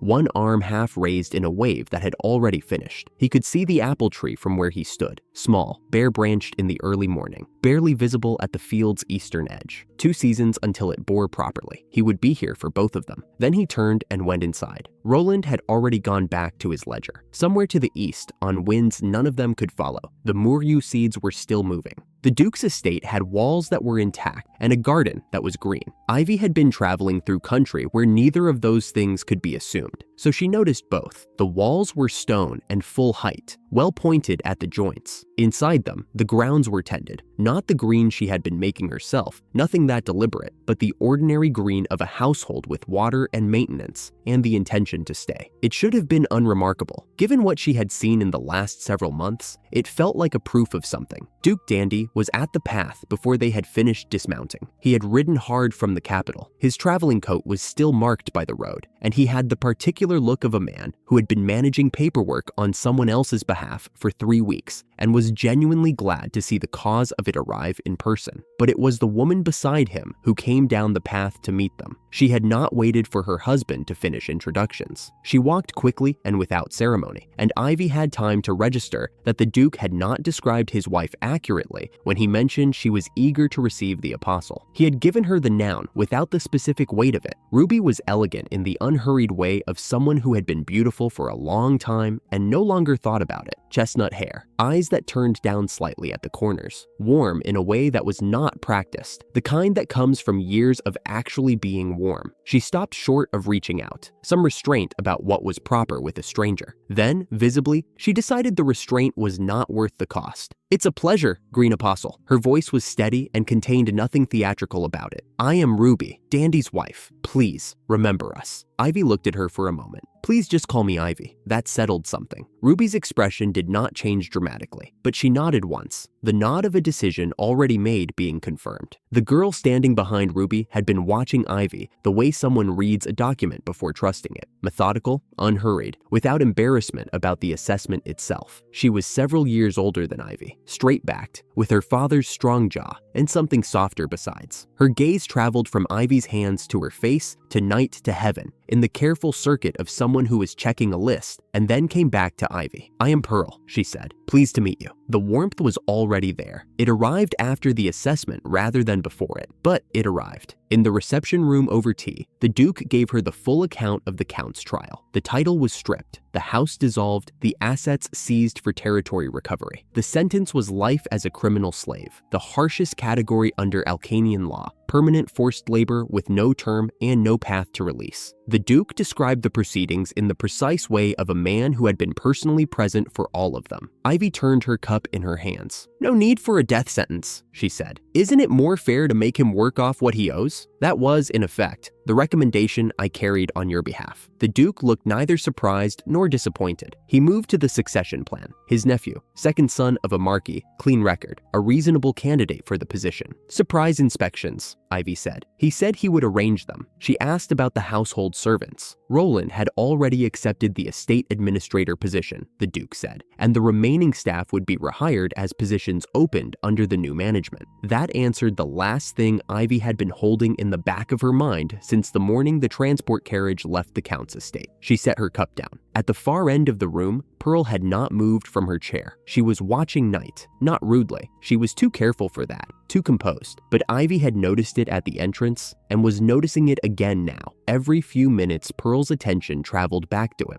the way someone's gaze returns to something they have heard before and are trying to place. Night was giving a good impression of a man who had not noticed this, which Ivy suspected was taking significant effort. "Your reaction to Ruby and Pearl," Night said quietly, when the Duke stepped away to confirm the evening arrangements, "is quite different from your reaction when you met me and Heaven." Ivy considered this. "They're lovelier." Night looked at the ceiling. Heaven made a sound that might have been agreement. Ruby had been preparing. Ivy understood this from the table. Too many dishes for a casual evening, the excess of someone who had decided a guest had not been eating properly and intended to correct it. Cooked vegetables, real bread, a roast with sauce, something sweet at the end. Heaven had been given her own portion in the kitchen that was, by rough estimate, equivalent to the combined total of the rest of the party. Ivy ate without ceremony. She had been eating from the ground for months. Her standards for a good meal had adjusted accordingly, but this was better than adjusted standards. This was food that someone made on purpose for you, because they had decided before you walked through the door that you had earned it. Ruby watched her eat the way a person watches something they are glad to see happen. Pearl had taken the chair to Ivy's right. Over the course of the meal, she let the careful assessing posture go, gradually, the way a person sets down something they were not certain they needed to be carrying. By the time the main course was finished, she was simply curious, which then became something lighter. She asked about the vine cage. She had apparently heard 3 different versions of the Count's end and wanted to know which was accurate, Ivy told her. Pearl listened carefully, then nodded. as if she had suspected the most theatrical version was the true one. "Is the night always this formal?" Pearl asked, without looking across the table. "He chose it," Ivy said. Knight found his bread very interesting. The Duke poured wine. Ruby, without any announcement of it, poured Ivy something different. No alcohol, slightly sweet, and nudged it toward her. No comment, just the thing itself, placed where she could reach it. The king arrived before breakfast. No trumpet, no advance formation. A small escort stopped at the outer gate, 2 knights only. And then the king of Alcania walked up the garden path in a traveling coat, unhurried, as if he had been expected. Ivy had formed a mental image from the Duke's descriptions. Someone measured and careful. A man whose daily work involved weighing consequences and displaying exactly as much as circumstances required. This man had that quality underneath. What was on the surface was something more direct. He had been tracking the territory revival reports since Darton. He had made a decision about who he needed to see, and he was done having that be a future thing. Duke Dandy, who had come out to meet him, was saying something measured about the morning hour and the appropriateness of a receiving room. "Dandy," the king's voice was cheerful and inflexible at the same time. "Are you still not talking about me?" The Duke exhaled carefully and stepped aside. The king looked at Ivy. He was not performing reverence. She had seen performed reverence, and it had a quality of display to it. This was not that. He was trying to understand what he was looking at. There was something genuine in the directness, something unscripted. "I am the king of this country," he said, with the weight of a decision made at the start of a long journey finally being delivered. "But the Green Apostle is the messenger of the world's creator God. No one shall hinder her." Knight had started to kneel. He received a look from Ivy. "Sit," the king said, already moving toward the nearest garden bench. "I have questions." The questions were about the mechanism, not the political outcome of the Darton situation, not the count's sentence, the actual thing. How much land had recovered, what the treatment process looked like while it was active, whether the recovery held after she left or required periodic maintenance to sustain. He was trying to understand a phenomenon, not catalog a resource. Ivy answered plainly. He asked clarifying questions that showed he was tracking everything she said. Knight introduced himself during a pause in the questions. He had once worked as a mercenary, he said, but now served the Green Apostle as her attendant. Heaven, who had been conducting a highly self-directed inspection of the garden from the level of its flagstones, chose this moment to approach the king's bench. She pressed her nose to his sleeve, then his hand, then sat back with the satisfaction of someone who has just confirmed a suspicion they had been carrying since arriving. "The ancestral scent," she said. "Your great-grandmother." The king went still. She was a good apostle. Heaven's voice was matter of fact, and also something else underneath. She left early. She knew it, but she was good. She became your great-grandmother after the mission. After, not instead of. She did not complete the mission, the king said. The easy traveling quality in his voice was gone. What was underneath it was older and more personal. The weight of something a family had been carrying formally for close to a century. She married into the royal line. She died as queen mother without finishing what she came to do.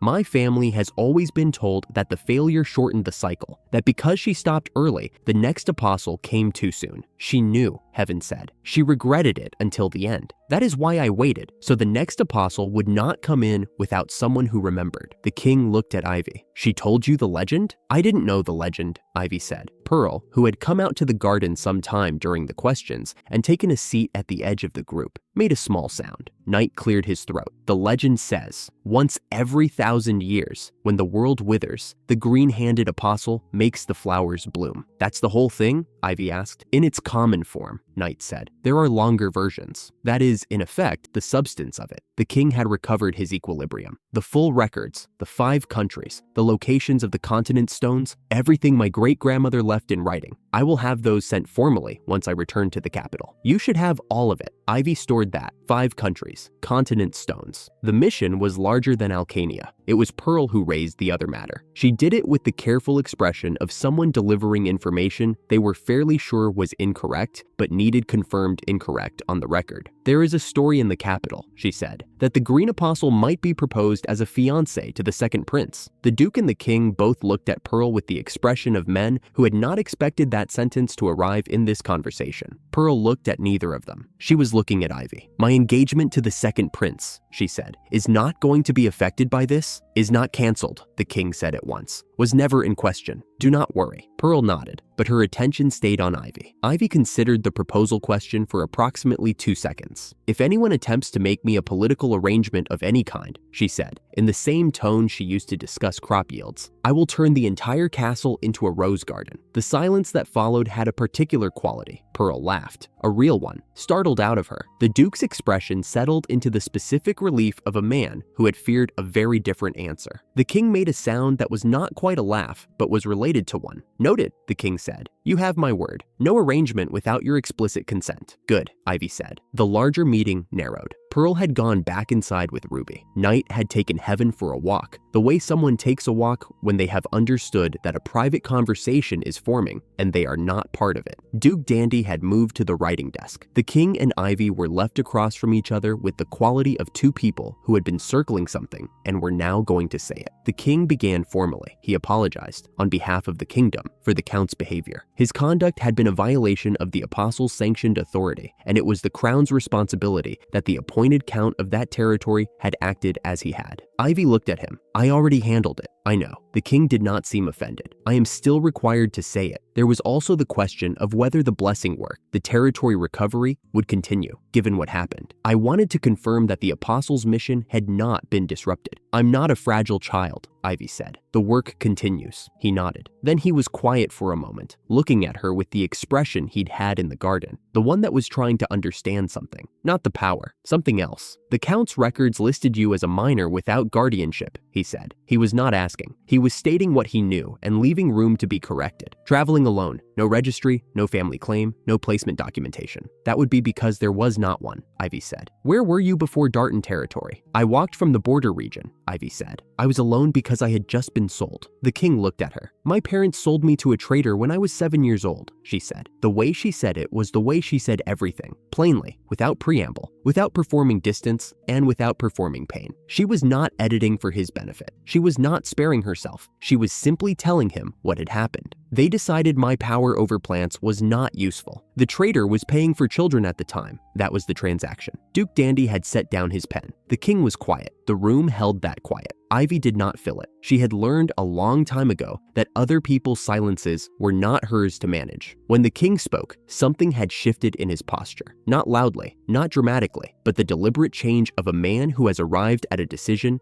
and is formally committing to it. The words he chose next were different from the words he had been using before. These had weight behind them. The selling of a child, especially one of divine status, at age 7, by her own parents, constitutes a capital offense under this kingdom's law. Each word was placed with intention. "I am dispatching a royal edict of inquiry to the border region today. Their names will be entered in the registry of criminal investigation." Behind the desk, the Duke had picked up his pen again. "The investigation is open," the king said. "They have not been sentenced yet, but the record is now official. Their names are in the registry." He paused. Then, in the same quiet voice, but no longer with the weight of a formal decree, "Is there anything you need from this?" The silence stretched. Ivy thought about the question. She thought about what the investigation was, what it could do, and what it could not do. She thought about the cart moving north and the creak of the wheels, and the precise moment when she could no longer make out Bran's face at the end of the road. She thought about her parents. She could still picture them with perfect clarity, and when she examined that picture, it produced in her something flat and untroubled. Not forgiveness, not rage, just the accurate recognition of a fact she had already accounted for. What she could not account for was Bran. "I need to know my brother Bran is safe," she said. Her voice was level. "He was 10 years old when I left. I don't know where he is. If the investigation is going to the border region, if the investigators will be there anyway, I need to know whether he is alive and whether he is safe." The king looked at her for a long moment. "The investigation mandate," he said, "will include the confirmed status and safety of a child named Bran. Same family, border region." He turned to Duke Dandy. "That is to be added to the edict before it is sealed." Duke Dandy was already writing. The king's escort left an hour later. He had been thorough. The edict had been dictated, recorded, and sealed for courier dispatch before the horses were brought out. The formal copy of the previous apostles' records would follow within a fortnight. He had shaken Knight's hand, asked Heaven whether the previous apostle had liked chamomile tea, and Heaven had said very much, and both of them had seemed satisfied by this. Duke Dandy returned from seeing the escort out to find Ivy and Knight in his study. Heaven was somewhere warm. Pearl and Ruby had retreated to the morning room. The Duke sat down behind the desk. He found the paper he had been holding since 3 days prior, from his household intelligence files, not the king's correspondence. "Before you rest," he said, "there is something you should know." He set the paper on the desk. "A sect," he said, "Old Faith adherents. Their doctrine holds that the era of apostles ended approximately 100 years ago, at the previous apostle's death, and that the land's current condition is divine will rather than a problem to be corrected." He was picking his words with the precision of a man who knew the words mattered. "They believe any new claimant to the apostles' role is a false prophet. They have been tracking your movements across the territories since the first village reports." Knight was very still. "They haven't acted." "Not yet," the Duke said. "Watching only. But the watching is organized across multiple territories. They have members in the villages you pass through. The revival work is visible, and word travels faster than a traveling party. I am telling you this so you know the opposition is not just political." He touched the edge of the paper. "It is theological, which means it does not respond to the same arguments." Ivy looked at the list on the paper. The names on it meant nothing to her. The length of the list did. "Do they have presence in the capital?" she asked. Duke Dandy paused. It was not a long pause. A breath, perhaps two, but it was the pause of a man who knew the answer and was deciding how much of the answer to give. "That," he said carefully, "is something I would like to look into more thoroughly before I answer." Ivy held his gaze for a moment. Then she looked back at the paper. The investigation was running. The king's edict was sealed and in a courier's hands. Ruby's hospitality was still warm in the dining room,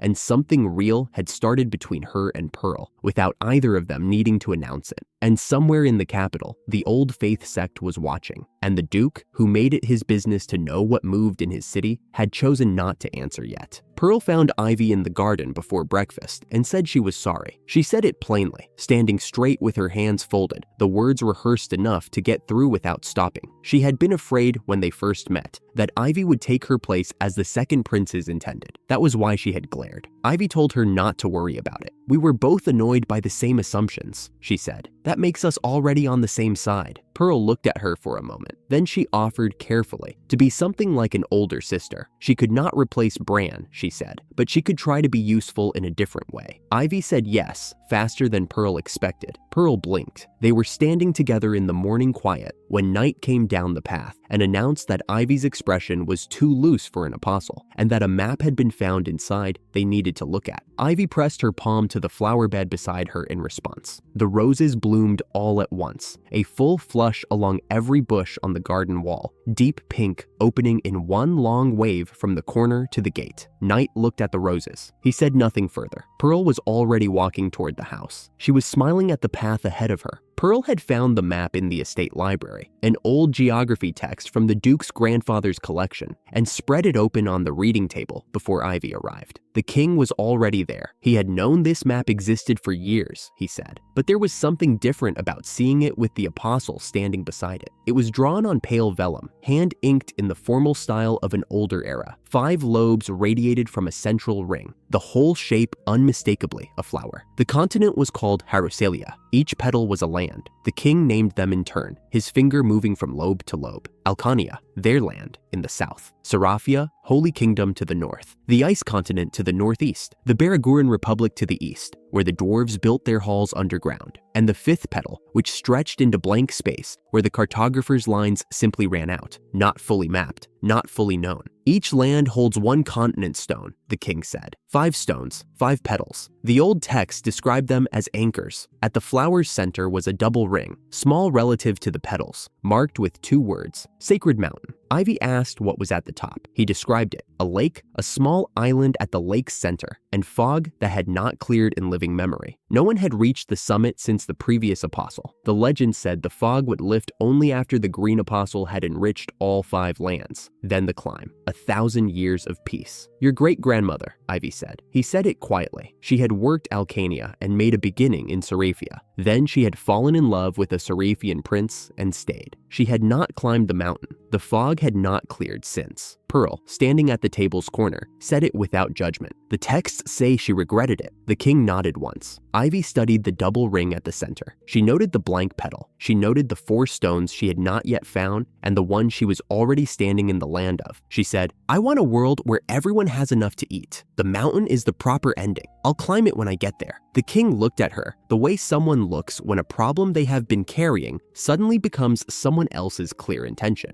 A formal record of everything the court knew about the stones was being assembled, he said. He would send it within a fortnight. Ivy thanked him and looked back at the map. Pearl made a small notation in the corner with a borrowed pen, 1 petal marked, 4 remaining. She wrote the word 5th with a question mark beside the blank land. Ivy was still looking at it when Knight said they were keeping the king from his next appointment. The Duke proposed a controlled range test the following afternoon. Ivy chose the garden wall. She would grow kiwi plants along it so the estate had fruit, and they could measure the radius while she worked. She started at the corner, put her hands to the base of the wall, and pushed. The kiwi vines climbed stone fast, green spreading along the mortar lines in a straight run south. She tracked the distance, 5 meters, then 6, then a little beyond. She did not account for the rose hedge. The Duke was standing about 3 meters from the wall, watching the vines climb, when the thorny branches came in from his left. Not from the kiwi, from the established rose hedge beside him, which had apparently decided this was a suitable moment to extend. The branches wrapped his arms and shoulders in about 2 seconds. They did not break. They did not tighten. They simply held. He was very still. Heaven, watching from the path, made a sound in her throat that was clearly a laugh. Knight, standing beside her, fixed his gaze on the kiwi vines and kept it there. His expression was that of a man who had committed, some time ago, to not finding certain things funny and was currently maintaining that commitment under significant strain.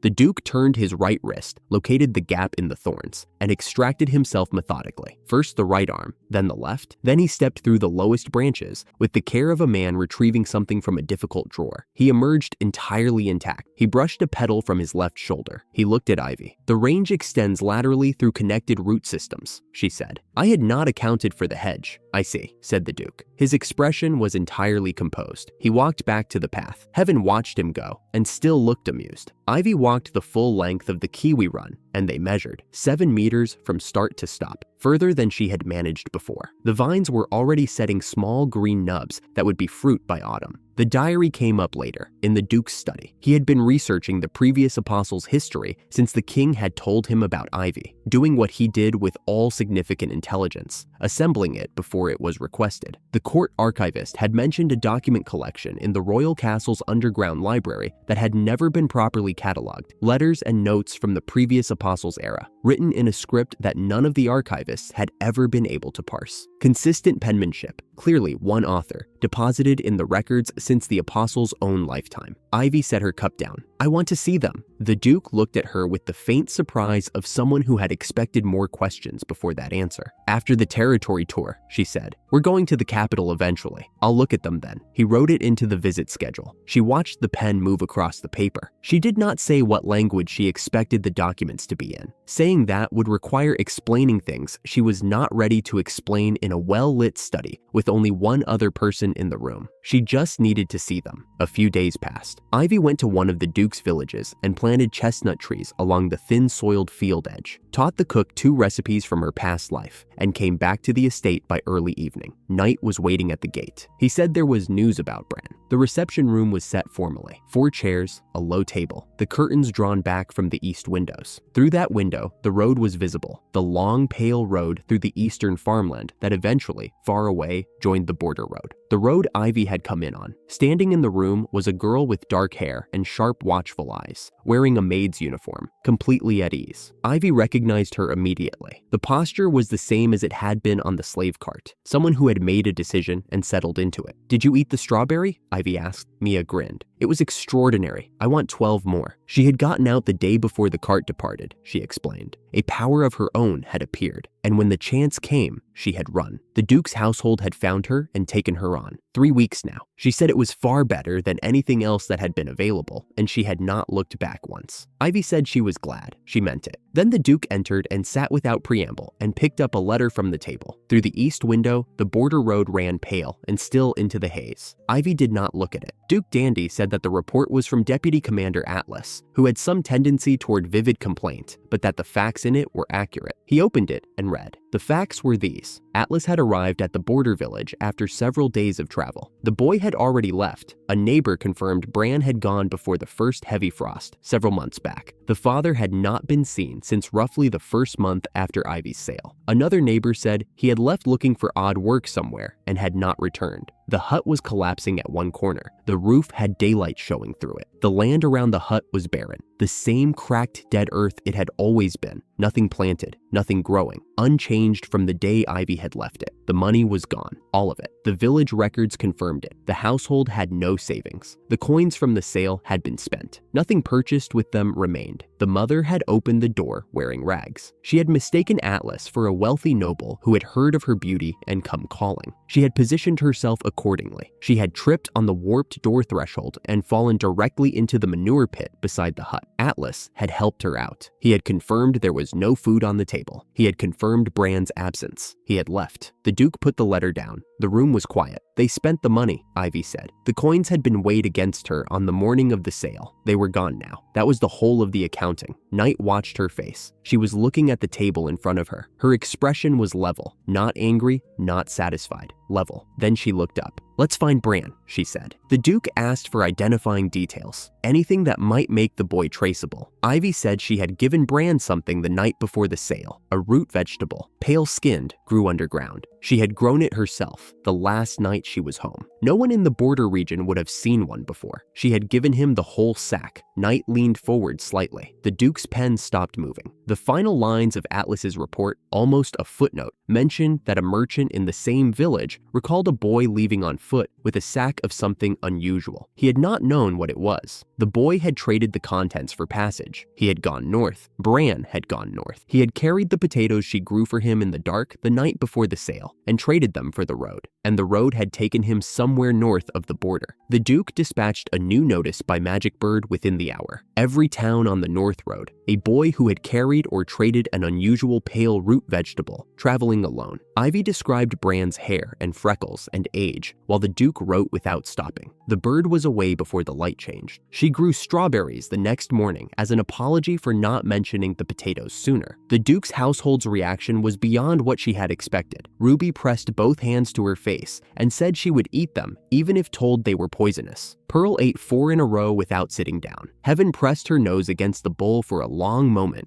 before eating hers with great deliberation. The Duke ate one and looked at Ivy with the expression of a man who had been underestimating something by a significant margin. The Duke mentioned, over the last of the strawberries, that there was a forest east of the estate that had burned in a fire 2 years back and never recovered. Over a kilometer wide, completely dead. He had been meaning to restore it, but lacked the means. She was welcome to do whatever she liked with it. Ivy, Knight, and Heaven rode out that morning. The forest was dead in the complete way. Not dormant, not waiting, but finished. The trees were still standing, their trunks intact, but the bark was black and the wood beneath gray through to the core. 2 years of ash and silence. The soil under Ivy's boots was packed cold and pale. Nothing had tried to come back. She stood at the edge and looked at it for a moment. She had grown a garden wall's worth of kiwi. She had grown one field at a time. She had never pushed the power outward without a wall or a border or a clear boundary to work along. Since the rose hedge had caught the Duke in its extension, she had been thinking about what it meant to direct the growth. Not release it in a radius, but aim it the way you aim a hand at a door. She knelt, put both palms flat on the cold ash ground. She pushed, not in a circle, in lines, specific and deliberate. This trunk, here. Those roots, there. The next one 3 meters north and the next beyond that. She felt each root system separately, one after another, the way you feel the individual fingers of your own hand when you stop to pay attention to them. She had never felt them this way before. It was like discovering, mid-effort, that the door she had been pressing her whole weight against could be opened with 2 fingers. She told the dead forest to come back. The moss came first. It spread from under her hands in a low green wave, slow enough to watch moving, fast enough that in the time she held a single breath, it had covered the nearest 4 meters in living green. Then the grass pushing through, thin at first, then filling in thick and fast behind the advancing moss line. Then the undergrowth, ferns unfolding from the root tangles, small woody shrubs rising from seeds that had been waiting 2 years in the cold-pressed soil for exactly this. The air changed. Something in it turned damp and green. Then the trees. The sound was not loud. It was a low resonance, wood expanding and bark splitting and resealing, felt in the chest before it reached the ears. The dead trunks cracked open at the base, and the new wood pushed through from inside, widening, darkening from gray to brown to deep, living black, one after another down the visible line of the forest, and then further, past where she could see the sound of it rolling outward like a wave she had started and could not stop even if she tried. Then the canopy. All at once, the highest branches spreading like hands opening, and the flat gray light falling through them turned to shifting green in the span of one breath. She was rising. The tree below her hands had grown faster than she tracked, branches rising under her palms, then her knees, then the whole of her weight, and she was lifted with it, slowly and without rushing, carried up through the expanding canopy while the ground below her finished returning to itself. The branches arranged around her as she rose, a curve on each side, a flat surface beneath her, handrails she had not asked for. She was several tens of meters above the ground before the last gray patch below turned green. The forest was standing. She heard the bell note, a single clear tone, landing in her chest and hands at the same moment. The skill had changed. She could feel the whole forest the way you feel the position of your own fingers, every trunk, every root system, every branch angle available to her intention as long as she reached for it, conscious and precise. The power was not a current anymore. It was a hand. "Are you all right up there?" Knight's voice rising from below. He was keeping his voice level and not entirely managing it. "Fine," she called down. The tree lowered her in the same patient way it had lifted her, branch by branch releasing weight, setting her down carefully,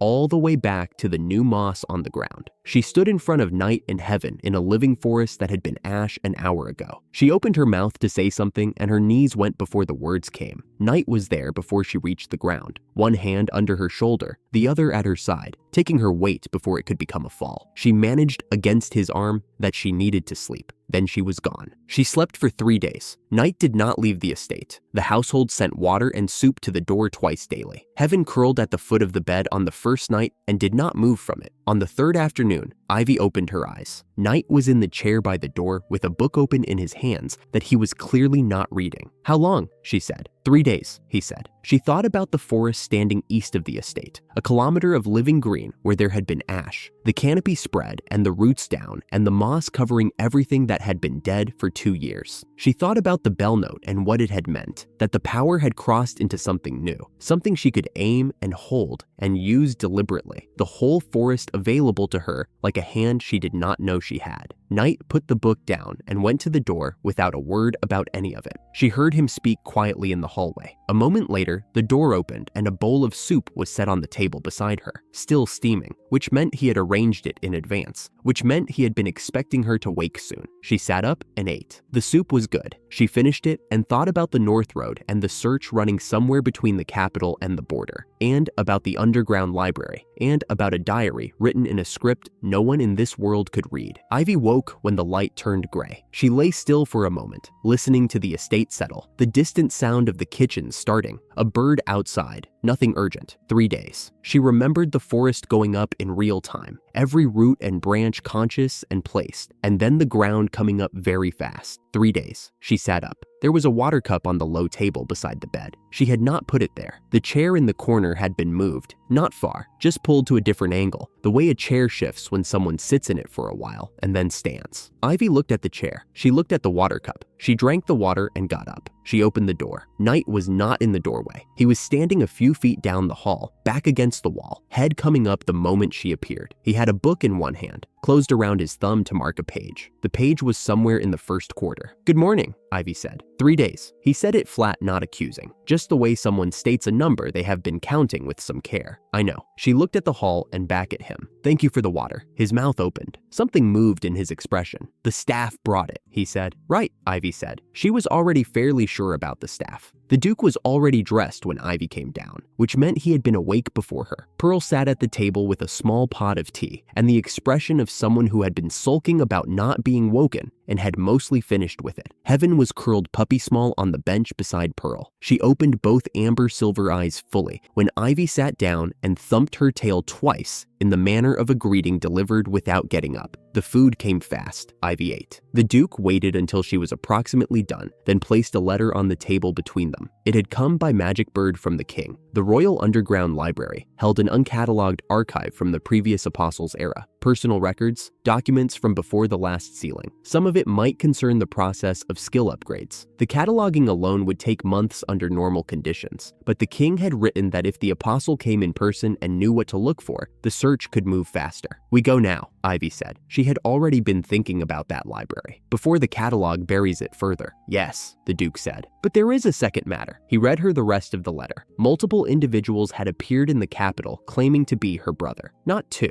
more than 6, ranging from children to at least one elderly man who had produced correspondence as proof. The official brand search was now entangled with the need to strip imposters out of the record before any confirmation could be trusted. Ivy was quiet for a moment after the Duke finished. "The real Bran won't claim anything," she said. "He won't announce himself to officials. He'll be looking for me, not for the title." "Yes," the Duke folded the letter, "which is why you need to be in the capital to identify him directly." Pearl set down her tea. "I already started packing," she said. Pearl's definition of essential travel items included 3 formal dresses, a presentation cape, 2 pairs of indoor shoes, and a box of correspondence supplies for writing thank you notes the moment they were required. Ivy's definition included her work clothes and the small knife in her pack. 3 dresses, Pearl said, with the patience of someone who has explained the obvious several times. Capital formal, royal castle visit, banquet. I wasn't planning a banquet. You're meeting the king. Pearl moved a dress from the spare pile to the main bag with the authority of someone filing a document that cannot be unfiled. Banquets are not planned. They happen to you. Ivy looked at the presentation cape. She picked it up. Pearl took it from her hand and placed it in the bag. Knight appeared in the doorway at that point, looked at the full scope of the luggage spread, and looked at both of them. "Are you going to help?" Pearl asked. "No," Knight said, and withdrew.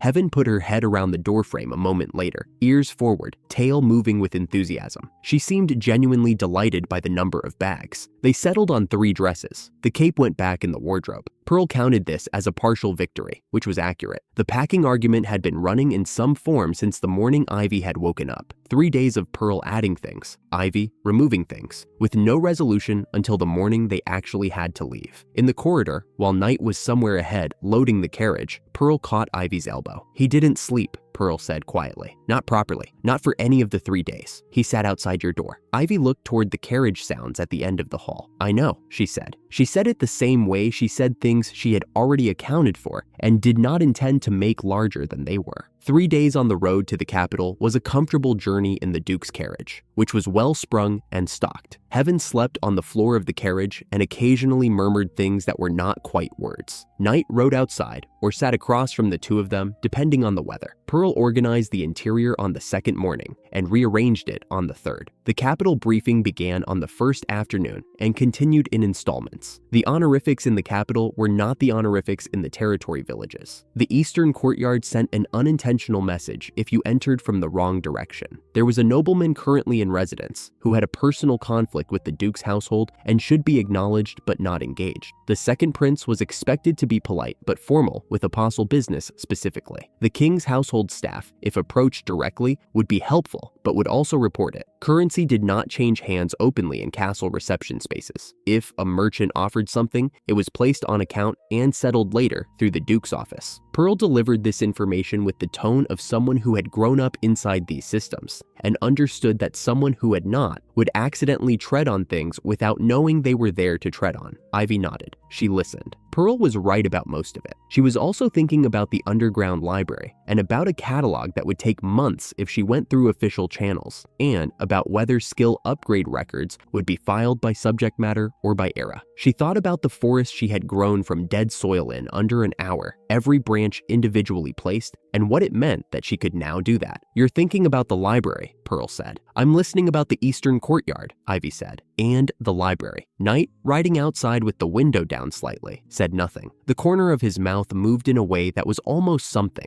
Duke Dandy was waiting for them outside the gate. He had ridden ahead 2 days earlier on the stated pretext of his own capital business and had arrived before them. Ivy saw him now standing beside a hitching post 200 yards short of the main gate, with a single retainer and the particular stillness of a man who has been waiting and has been organizing his words. The carriage slowed. Knight climbed down first. Ivy followed. The Duke looked at Ivy and then at the gate behind him and then at Ivy again. "Here," he said. "Not inside." Knight's hand was at his side, relaxed. His weight shifted fractionally forward. The Duke had received intelligence the previous night that he had decided could not go into a message bird. He delivered it in order without editorial. The imposters currently performing in the capital, the young woman and the boy claiming to be the Green Apostle and her brother, were using specific names. The exact name Ivy, the exact name Bran. Not approximations, not similar names. The exact names, used consistently in their public performances and in their formal presentation before the castle. Those names appeared in precisely one document in the kingdom's official records. The sealed royal investigation file opened in the aftermath of the Count Darton incident. The file was not public. It had not been published, distributed, or summarized in any accessible record. It existed under royal seal and had been accessible only through the Crown's own administrative channels from the moment it was created. Someone inside those channels had passed it to the Sarafia conspiracy. Ivy stood in the road and listened to the Duke say this. "The man whose name surfaces as the visible head of this operation," the Duke said, "is High Priest Aldrich of the Sarafia Holy Kingdom. He arrived in the capital under full diplomatic status 3 weeks ago. The king cannot remove him without triggering a formal diplomatic incident with Sarafia, which would require the kingdom to acknowledge the accusation publicly before any evidence is ready." The Duke's voice was level and precise, the same voice he used when he read Atlas's letter aloud at the estate, the voice of someone delivering hard facts without softening them. "This is not a coincidence of names and a religious objection. This is organized. They have inside access to a crown document. They have a diplomatic shield. They have been performing publicly for 11 days. Pearl had gone still behind Ivy. Heaven was pressed against Ivy's ankle and not moving. "The demonstration," Ivy said. "The king believes a public side-by-side display removes the ambiguity without requiring him to take an official position against Sarafia. The crowd decides. No royal declaration, no diplomatic crisis." Knight had not said anything during the briefing. He was standing slightly ahead of Ivy, and the angle of his body was between her and the gate in a way that was not an accident. Ivy thought about a sealed investigation file and a route from that file to a foreign high priest, and about all the hands that document had passed through after it left the king's desk. A clerk, a courier, someone in a room where the wrong person could see. "All right," she said. "We go in." They entered the capital through a side gate and the castle through a back carriage passage that brought them into a servant's courtyard by torchlight. A groom met the carriage. No introductions were made. They went up a back stair, through a corridor where the carpet was plain and the wall sconces widely spaced, and into a room on the second floor where the shutters were already closed. The king was inside, standing. The king looked tired in the way of someone who had been managing something carefully for too long without being able to close it. He did not make the greeting formal. "I'm glad you came early," he said. He told them how it stood. The imposter pair had been brought to court by Marquis Drake, an adult woman and a boy, both performing with confidence. Their backer's diplomatic status had made removal impossible through ordinary means. Drake's own position as a peer complicated direct action against the pair without exposing the crown's hand. The king had been waiting for a mechanism that did not require him to pick a fight with Sarafia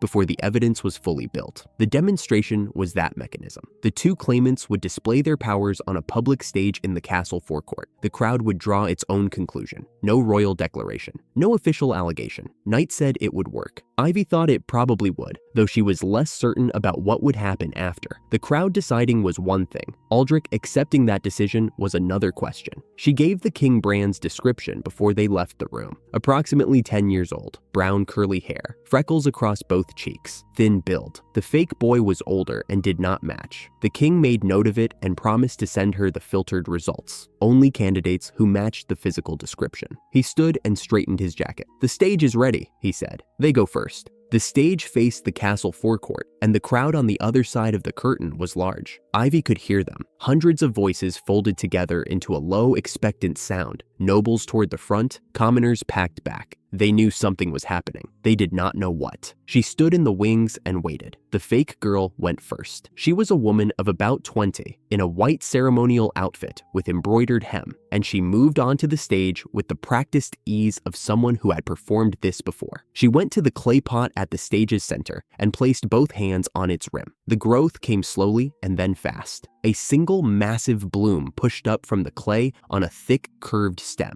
deep blue-violet at the core, silver at the petal edges, enormous and fully formed. a chrysanthemum. It opened to the torchlight, like something that had been waiting for exactly this moment. The crowd on the other side of the curtain went quiet. Then the applause started, rising. Heaven made a sound at Ivy's ankle. It was not a sound she had made before. Low and pressed back. Something between recognition and distress. The sound of something seen that should not be here. That variety, Heaven said, for Ivy alone, her voice low enough that it carried only inches. It is from the last era. It stopped growing wild over 100 years ago. No one should be able to grow it. Ivy kept her eyes on the stage. The chrysanthemum was fully open now, blue and enormous in the torchlight. The crowd was still applauding. Something was wrong with it. She could not name the wrongness. It was not the color. It was not the way it had grown. It was something underneath the growing. A wrongness in the texture of the plant's existence, as though the flower had been built toward a purpose that was not the purpose of flowers. She felt it the way she felt dying soil, not with her eyes. Below her sternum, a recognition her mind had not caught up to yet. Her hand came up before she decided to raise it. The power reached out and found the flower, and found the thing that was wrong inside it and moved over it, the way water covers a wound. The flower resisted. The stem did not bend. The bloom did not shift. But something in the plant's core pushed back, some other intent woven through the growth at the level she could feel but not see, and her power moved against it, covering it, overriding it. 1 second, 2.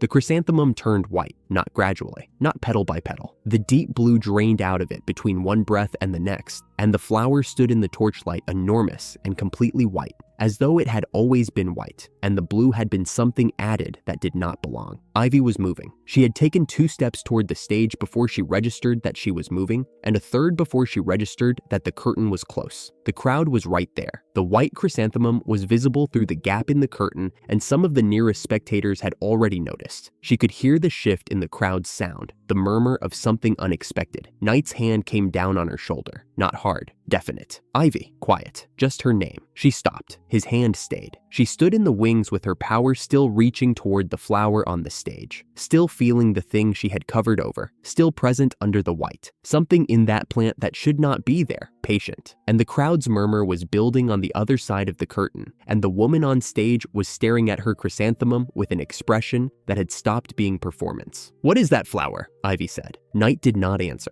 He did not have the answer. His hand did not move from her shoulder. The fake girl on stage was still staring at her chrysanthemum. The flower had gone white, not a natural fade, but the flat absence of color that comes when something has been overwritten. And the crowd murmur on the other side of the curtain had been building for a full minute. People had seen it change. The performance had stopped being a performance. Knight's hand lifted from Ivy's shoulder. Then it returned as a grip. She went up fast, no warning, one hand shooting out to catch his hair before she thought about it. She landed on his shoulder with a lurch that sorted itself out before anyone crowdside could have noticed. She straightened. The forecourt opened in front of her. She had underestimated the size of it from the wings. Hundreds of faces filled the space from the fountain edge to the far arcade. All of them tilted toward the stage, all of them seeing her now. Children pressed to the front barrier, merchants behind them, the nobles' boxes to the left, where Duke Dandy stood watching with his arms crossed. Aldrich was out there somewhere. She could not find his face, and she stopped looking for it. "Ivy-sama," Knight called, loud enough to carry across the crowd noise. "What was the yellow thing my grandmother's village made every summer?" She put her right hand down to the stage boards at his feet, leaned to reach them, pressed her palm flat against the old dry wood. "Bananas," she said. The power moved before she finished saying the word. It went through the grain of the wood first, then through the boards beneath, then through whatever was below, the frame, the stone foundation, the earth the stone rested on, and then it came up. Banana trees split through the stage floor in a line from the rear curtain to the front edge, rising faster than any growing thing had a right to rise. The crowd noise cut off at the same moment the first trunk cleared the boards. The leaves unrolled wide and flat and dark. The fruit was already forming before the first leaf finished opening. Bananas fattening and yellowing as the branches spread, ripe in the same instant they arrived, heavy in the afternoon light. Not a season moving forward, just the result appearing. The crowd's silence held for 3 heartbeats and then broke everywhere at once. "The blue one," Knight said, "the fruit that healed her eyes." Blueberry bushes rose between the banana trees, dense, low-branched, the berries already fat and deeply colored by the time the first branches stopped growing. The stage boards were barely visible under the root mass spreading across them. The fake girl had backed to the edge of the stage. Her clay pot was still in her hands, and she did not seem to know where to look. Heaven took to the air. She had been pressed against the curtain at the wing's edge through all of it, puppy-sized, contained, still in the way she almost never was. Then she was in the air, cutting through the gap in the curtain into the open forecourt. The wind spirits she called were small and bright and fast, dozens of them at once, and they swept through the banana trees and blueberry bushes like something searching, gathered fruit with the efficiency of a harvest compressed into seconds, and sent it outward over the crowd in long, arcing throws. Bananas cut through the air and landed in open hands. Blueberry clusters scattered wider and slower behind them. A woman near the front caught a banana in both hands and held it above her head. Someone farther back was already eating. The laughter that broke out in one place spread sideways into 6 places and kept spreading, and the sound of it was different from the murmur that had come before. This was not confusion, this was recognition. Ivy managed the dismount without falling. Knight lowered her. She stepped down onto the boards, and she turned to face the crowd and bowed. The correct bow,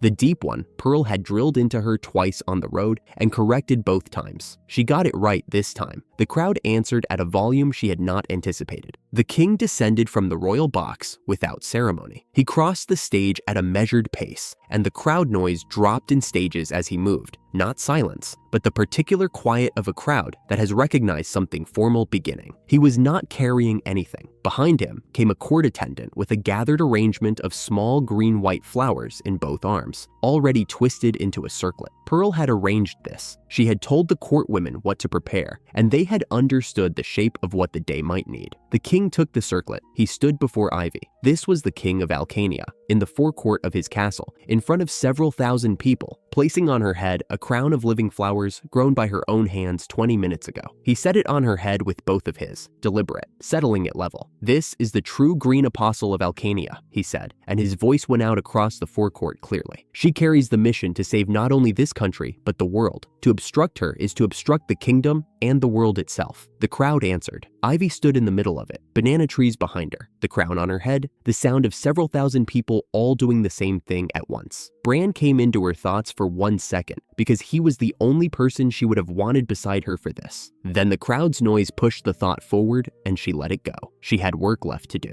The fake couple was brought in with their hands bound. They did not wait to be questioned. The young woman started before the guard who escorted them had stepped back from the door. They had found a clay pot in a field near their home, just lying in the grass. No explanation, no note. When they touched it, trees grew from nothing. They had been going hungry for 3 years. A pot that grew trees felt like an answer from the divine. Then High Priest Aldrich found them and told them they were the true apostles. And they believed him because they wanted to believe him, because the pot worked and they did not yet understand that this meant anything who held it would get the same result. "I thought it meant we were finally chosen," the young woman said. Her voice held steady until the last few words. "I thought we mattered." The young man beside her said nothing. He was looking at the floor with his hands pressed together. The researcher's report arrived quickly. The clay pot grew trees for any person who touched it. The chrysanthemum had bloomed once from its contact and could not be replicated. Not a sign, an artifact, one that anyone could use. Ivy had been listening without expression. She turned to the king. They were being used. That is not the same as choosing to deceive. Give them the lightest judgment the law allows and let them go home. The young woman pressed her forehead to the floor. The young man beside her had been shaking slightly since they came in, and he stopped shaking.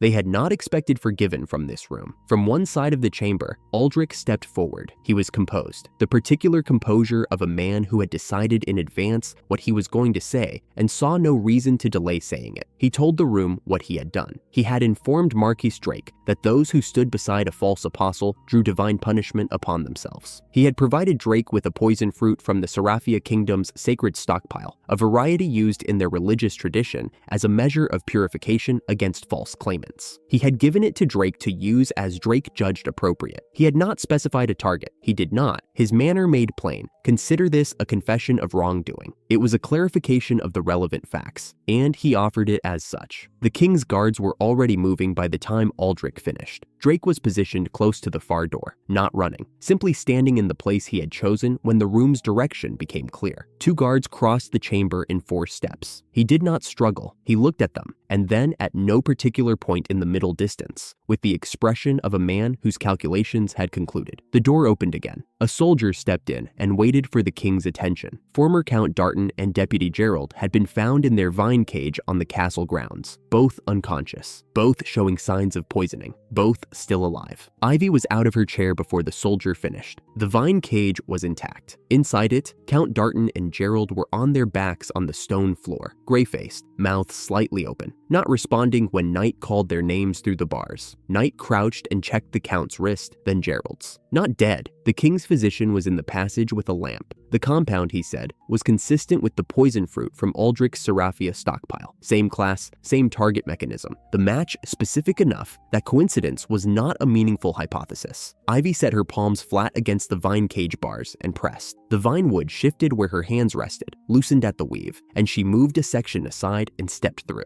She crouched beside the Count and put both palms against the floor. The floor was cold and damp and bare. No soil, no wood, just the castle's foundation stones, ancient and dense and worked with mortar, the accumulated weight of a structure built to last centuries. She pressed down and felt the power move into it. It was slower through stone than through soil, slower than wood, but it moved into the stone and through it, finding the packed earth below the foundation, following the threads of moisture that ran through the deep ground, the long, quiet dark under the castle floor that had not been touched since the building went up. Something pushed up from between two flagstones, a small fruit, tear-shaped, dark as a bruise, no bigger than the first joint of her thumb. The skin was thin and dense. She grew a second one from the gap beside it, pulled both free, and sat back. Knight took them without being asked. He broke the skin of the first with a thumbnail, tilted the Count's head back, and let the juice fall, 2 drops into each nostril. Then the same for Gerald. He set the rinds down and sat back on his heels. They waited. Gerald stirred first, a breath deeper than the ones before it. Then his eyes moved under the lids, then opened. He looked at the vault ceiling with the particular expression of a man trying to account for time he had lost. The Count took longer. His hand moved first, then his head turned, and then his eyes opened. Ivy was kneeling beside him on the dungeon floor. She was 7 years old, looking back at him from the bare stone with the empty rinds of the antidote fruit in her hands. The vine cage was hers. She had grown it herself, seasons ago, in his reception hall. It had kept the guards out while the poison worked. She was here anyway. She had come down to the dungeon and grown something from bare flagstone and put it into his nose. He opened his mouth. "Ivy-sama," he said. "I believe I owe—" "Rest," she said. He rested. Gerald managed a bow from a horizontal position, which was exactly who Gerald was. Ivy straightened his collar because that seemed to be what he needed most, and stepped back to let the physician through. Aldrich had been placed in a drawing room rather than a cell. Diplomatic standing still applied, technically. He was sitting in one of the carved chairs with his hands in his lap, entirely composed, in the manner of a man who could wait indefinitely without it costing him anything. Knight looked at him from the doorway. "Can I hit him?" Knight said. The king's representative, stationed near the wall for the formal purpose of witnessing, said no.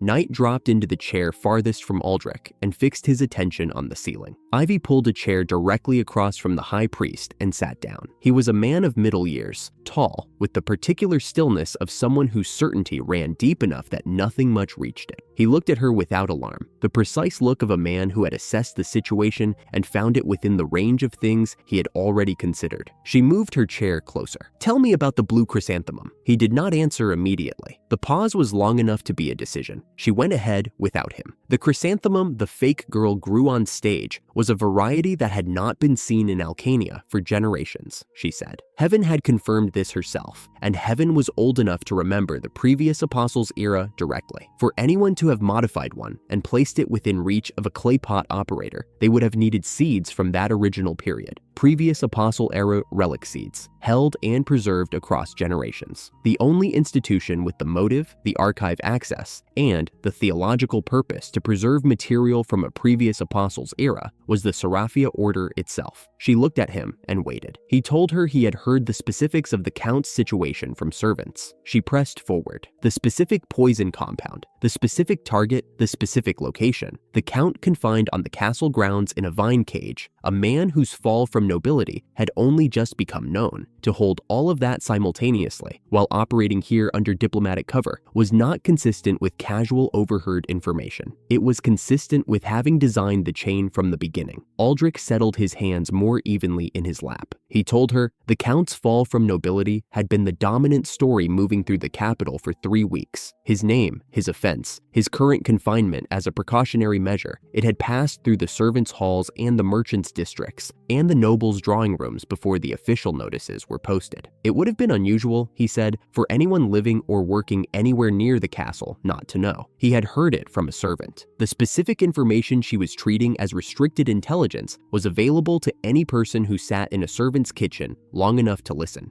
Duke Dandy, from his position near the window, said quietly that this was accurate. The Count's household dismantling had been a significant rumor at the capital. He had heard it from his own household staff on the second day after arriving. Ivy stopped. She sat with it. She had the right answer. She was almost certain she had the right answer. The chrysanthemum was Aldrich's. The relic seeds were Aldrich's. The plan behind the false apostle demonstration had been his from the beginning. But every piece of the logical chain she had built assumed that his knowledge of the Count was specific and private. And Aldrich had just produced a credible witness who confirmed it was common knowledge throughout the capital. The case did not hold. Her face was warm. "I will leave all detective work tonight from now on," she said. Knight brought his gaze down from the ceiling. "The important thing," he said, "is that the Count is alive." Heaven pressed her head against Ivy's ankle from below the chair. One long, slow press, tail moving in a single deliberate sweep. Aldrich sat with his hands in his lap and said nothing further. His theology was intact. His composure was intact. The one accusation she had built and brought had collapsed on its own terms. He would acknowledge the poison fruit because he had already acknowledged it and considered it righteous. He would not acknowledge the chrysanthemum on the basis of logic that did not hold, because he was, evidently, a man who distinguished between what could be proven and what had only been deduced. Ivy said she would find actual evidence before she raised the question again. She meant it. She stood, left him under guard, and walked toward the stairs. The embarrassment accompanied her for the full length of the corridor before she left it at the door. Duke Dandy arrived with a leather folio before the morning was properly lit. Drake had been in custody for one night. His records had been in the hands of the King's investigators for the same length of time, long enough for a first pass, a summary, and an answer to the question that had been open since the arrest. The Duke came into the audience chamber and set the folio on the long table and did not sit down. The King was at the table. Ivy was in the chair at his left, the one that had been placed when the guard came to her door an hour before dawn, with a quiet knock and a message that the Duke was ready. Knight stood at her back. He was not doing anything in particular. He was watching the room. The Duke opened the folio. Drake's trafficking operation had been running for 12 years. The records were organized by quarter and year, with a separate border region docket for transactions that had gone through regional intermediaries. Each entry had a date, a regional designation, the name of the feeder contact who had made the introduction, and the payment received. The documentation was clean. A man did not build a 12-year operation and leave his books in disorder. Drake had known exactly what he was building, and he had accounted for every piece of it. The Duke read through the summary first. Network coverage, active contact routes, the volume of documented transactions across the full operating period. None of this was abstract. It was a system with scale, established routes, known feeders, regular accounting. And the King's investigators were now in possession of the full architecture. Then the Duke turned to the separate docket. Among the border region entries, in the section filed under the Darton border zone, approximately 2 years prior, there was a transaction record. A regional feeder contact in that area had brought a new introduction to the network. The entry recorded a single child transaction, a girl approximately 7 years old. The delivery route was noted, payment received. The sellers' names were filed under the transaction in the same column as every other seller in the same docket. The Duke paused. He looked up at Ivy once. Then he read the line. The names matched. The same names that had been entered into the criminal registry after the King's formal decree in Toneri. The names attached to the inquiry that was still open. Those names were in Drake's docket, filed under the same transaction that Ivy had been the child in. This was not an improvised arrangement. The regional feeder had been part of Drake's established network for years before this transaction.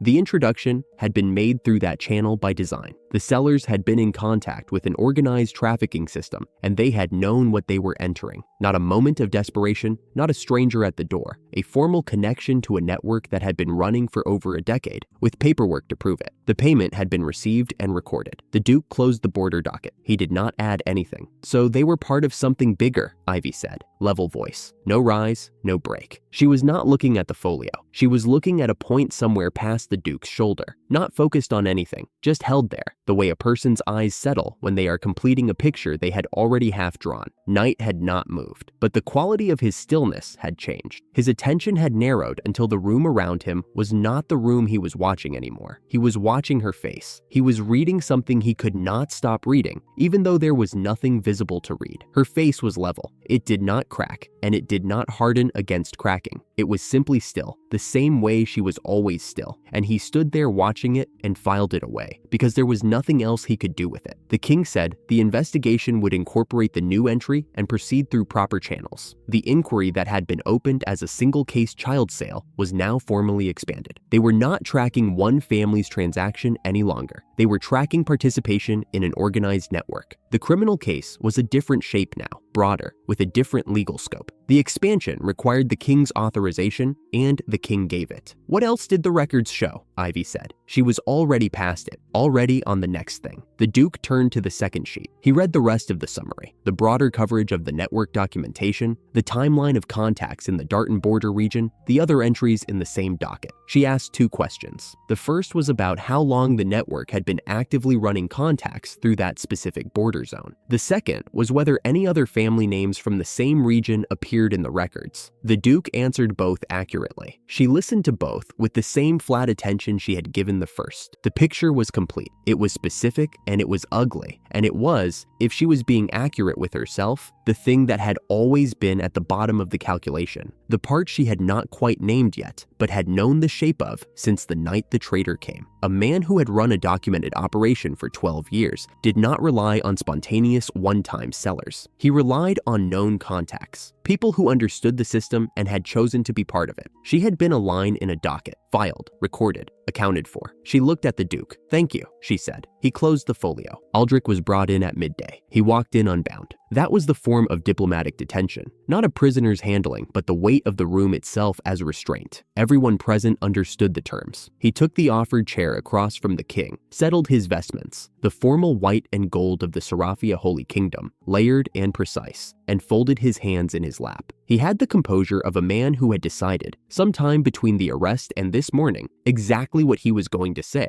and had made his peace with saying it. His theology, he had decided in the night, was clear on this point. Confession was the correct response when the plan was known and the mechanism was captured. There was no benefit to withholding. He would give a full account. Heaven was at Ivy's ankle. She had not moved since Aldrich walked through the door, amber and silver eyes fixed on the priest, very still, with an attention that was not warm. The king asked him to explain the blue chrysanthemum. He explained it. The seeds had come from the Sarafia Sacred Vault, where the Holy Kingdom stored relic materials from previous apostle eras, botanical specimens, written documentation, objects preserved from the era when the previous green apostle had lived in this world. He had taken the seeds from the vault under his own authority as high priest. The vault was his stewardship under Sarafia ecclesiastical law. He had not required outside permission. The modification had not been his invention. The Sarafia archive held documentation from the previous era that described in precise technical detail the botanical properties of the plant and the method for infusing holy divine power into the root structure during the germination period. The same power signature carried by an apostle. The documentation had been preserved with the seeds. It was part of the same relic collection, a record left behind by whoever had worked with the plant originally. He had followed the method as written. The result, when the seeds were grown to flowering, pollen that produced complete unconsciousness in anyone who inhaled it at close range while carrying the apostle's power signature. Deep sleep, hours long, impossible to rouse by ordinary means. He described the plan plainly. Present the flower at the public demonstration.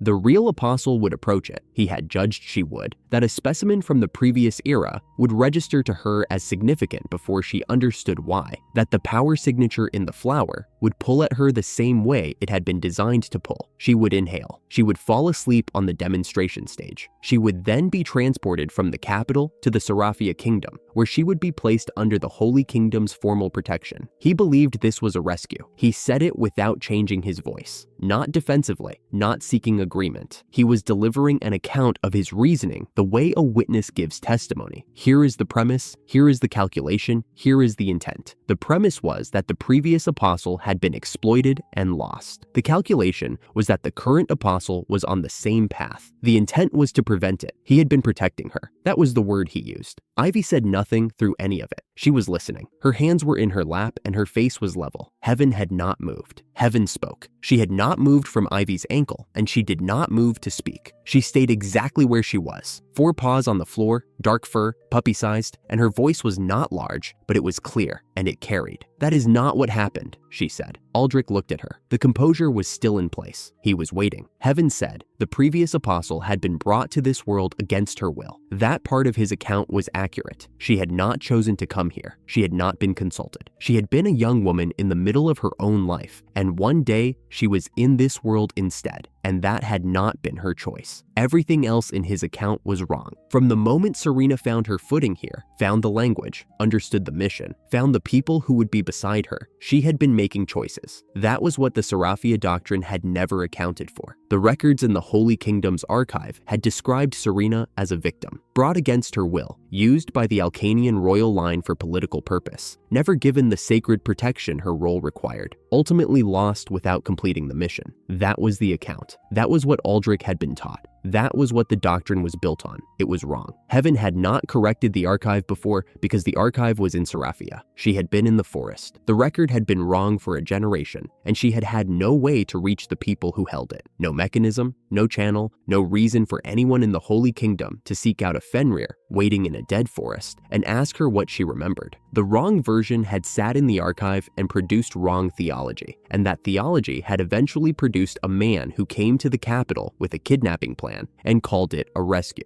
She was correcting it now because now she was in a room with the man who had acted on it. Serena had been offered a choice when the mission had gone as far as it could go in that era, when she had reached the end of what one apostle could accomplish in one lifetime. The man who had been beside her for all of it asked her a question. He was the prince. He had been her companion from the beginning, present for every village and every stone and every piece of the work she had done. He asked her whether she wanted to try to return to her original world or stay. He did not ask her to stay for political reasons. He did not ask her to stay because the kingdom needed her. He asked her because he wanted her to stay, and he was not going to ask for it without naming it plainly. She chose to stay. She married him willingly. Heaven had been there for that conversation. She had been present for the years before it. She had watched Serena work, had traveled beside her, had been with her through every piece of the mission. She had been there when Serena made her choice. She had been there for the wedding. She had waited in the forest for the next apostle because Serena had asked her to in the days before the ceremony, when they had spoken about what the mission still needed and who should carry the parts that remained. Serena had not been abandoned. She had not been exploited. She had not died without completing her mission. She had completed what was reachable in her era, documented everything she knew for the next apostle, and chosen what came after for herself. She had not failed. She had chosen. The room after Heaven finished was absolutely still. Aldrich was looking at the small, dark creature on the floor with an expression that had nothing left in it of composure. The careful stillness, the deliberate patience of a man who had arrived in this chamber certain of his moral architecture was gone. It had not cracked. It had not broken visibly. It had simply ceased to hold, the way a structure ceases to hold when its foundation is taken out from under it. He was looking at someone who had been there, not a scholar working from records, not a theologian constructing a position from documents, a witness. The only living creature who had been present in that room during that conversation and watched Serena make the choice that the entire Seraphia doctrine said she never had. The wrong account had sat in the archive for a generation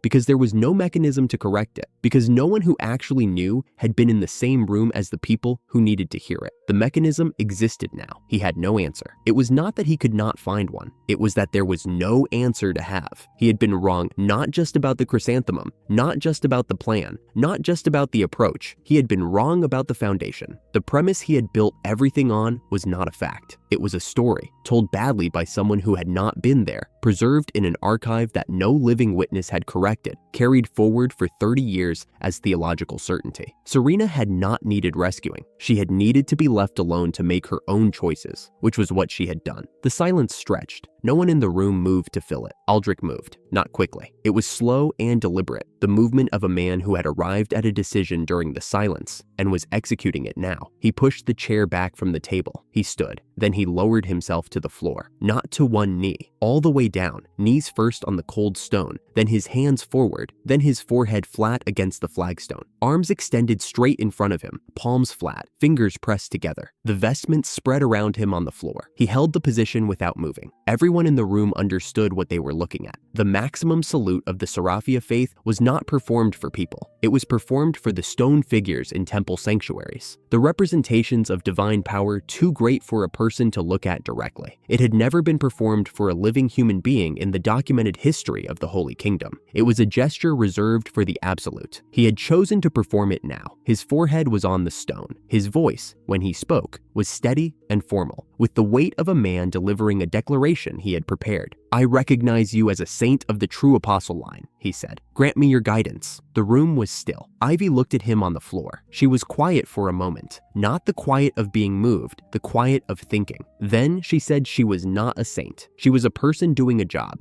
and the job still had things on it that needed to be done. "Stand up," she said. He did not move yet. "The way you honor this," she said, "is not the salute. It is the work." She told him what the work was. The Seraphia Holy Kingdom had territory. It had land in the same degraded zones that Alcania had been fighting for years, the same gradual soil failure, the same failing crops, the same villages that had been watching their ground stop producing across the same regional span. She knew this from the broader maps, from everything she had been shown about the dying land's reach. Seraphia had the same problem Alcania had. It had the resources to be working on it. It had settlements at the edges of the degraded zones, and it had an institutional structure capable of organizing real work across those settlements. What it had not had was a high priest who was directing any of that toward the actual problem. "You spent the better part of a year building a plan on a story that was wrong," she said. "You had people, resources, and the authority to do useful things with them. You did not use them for that." She was not angry when she said it. She was stating a fact. She told him to go home. "Go back to Seraphia. Find the land nearest to dying and work on it. Use the Holy Kingdom's resources, the territory access, the institutional reach, the people, and do the work that needed to be done. The soil conditioning, the feeding, the actual hands in the groundwork. That was the job now. Not guidance, not following her, not sending correspondence or dispatching observers or waiting for her to pass through Seraphia on her way somewhere else. The work, that was all. She also told him she was not pressing charges against him,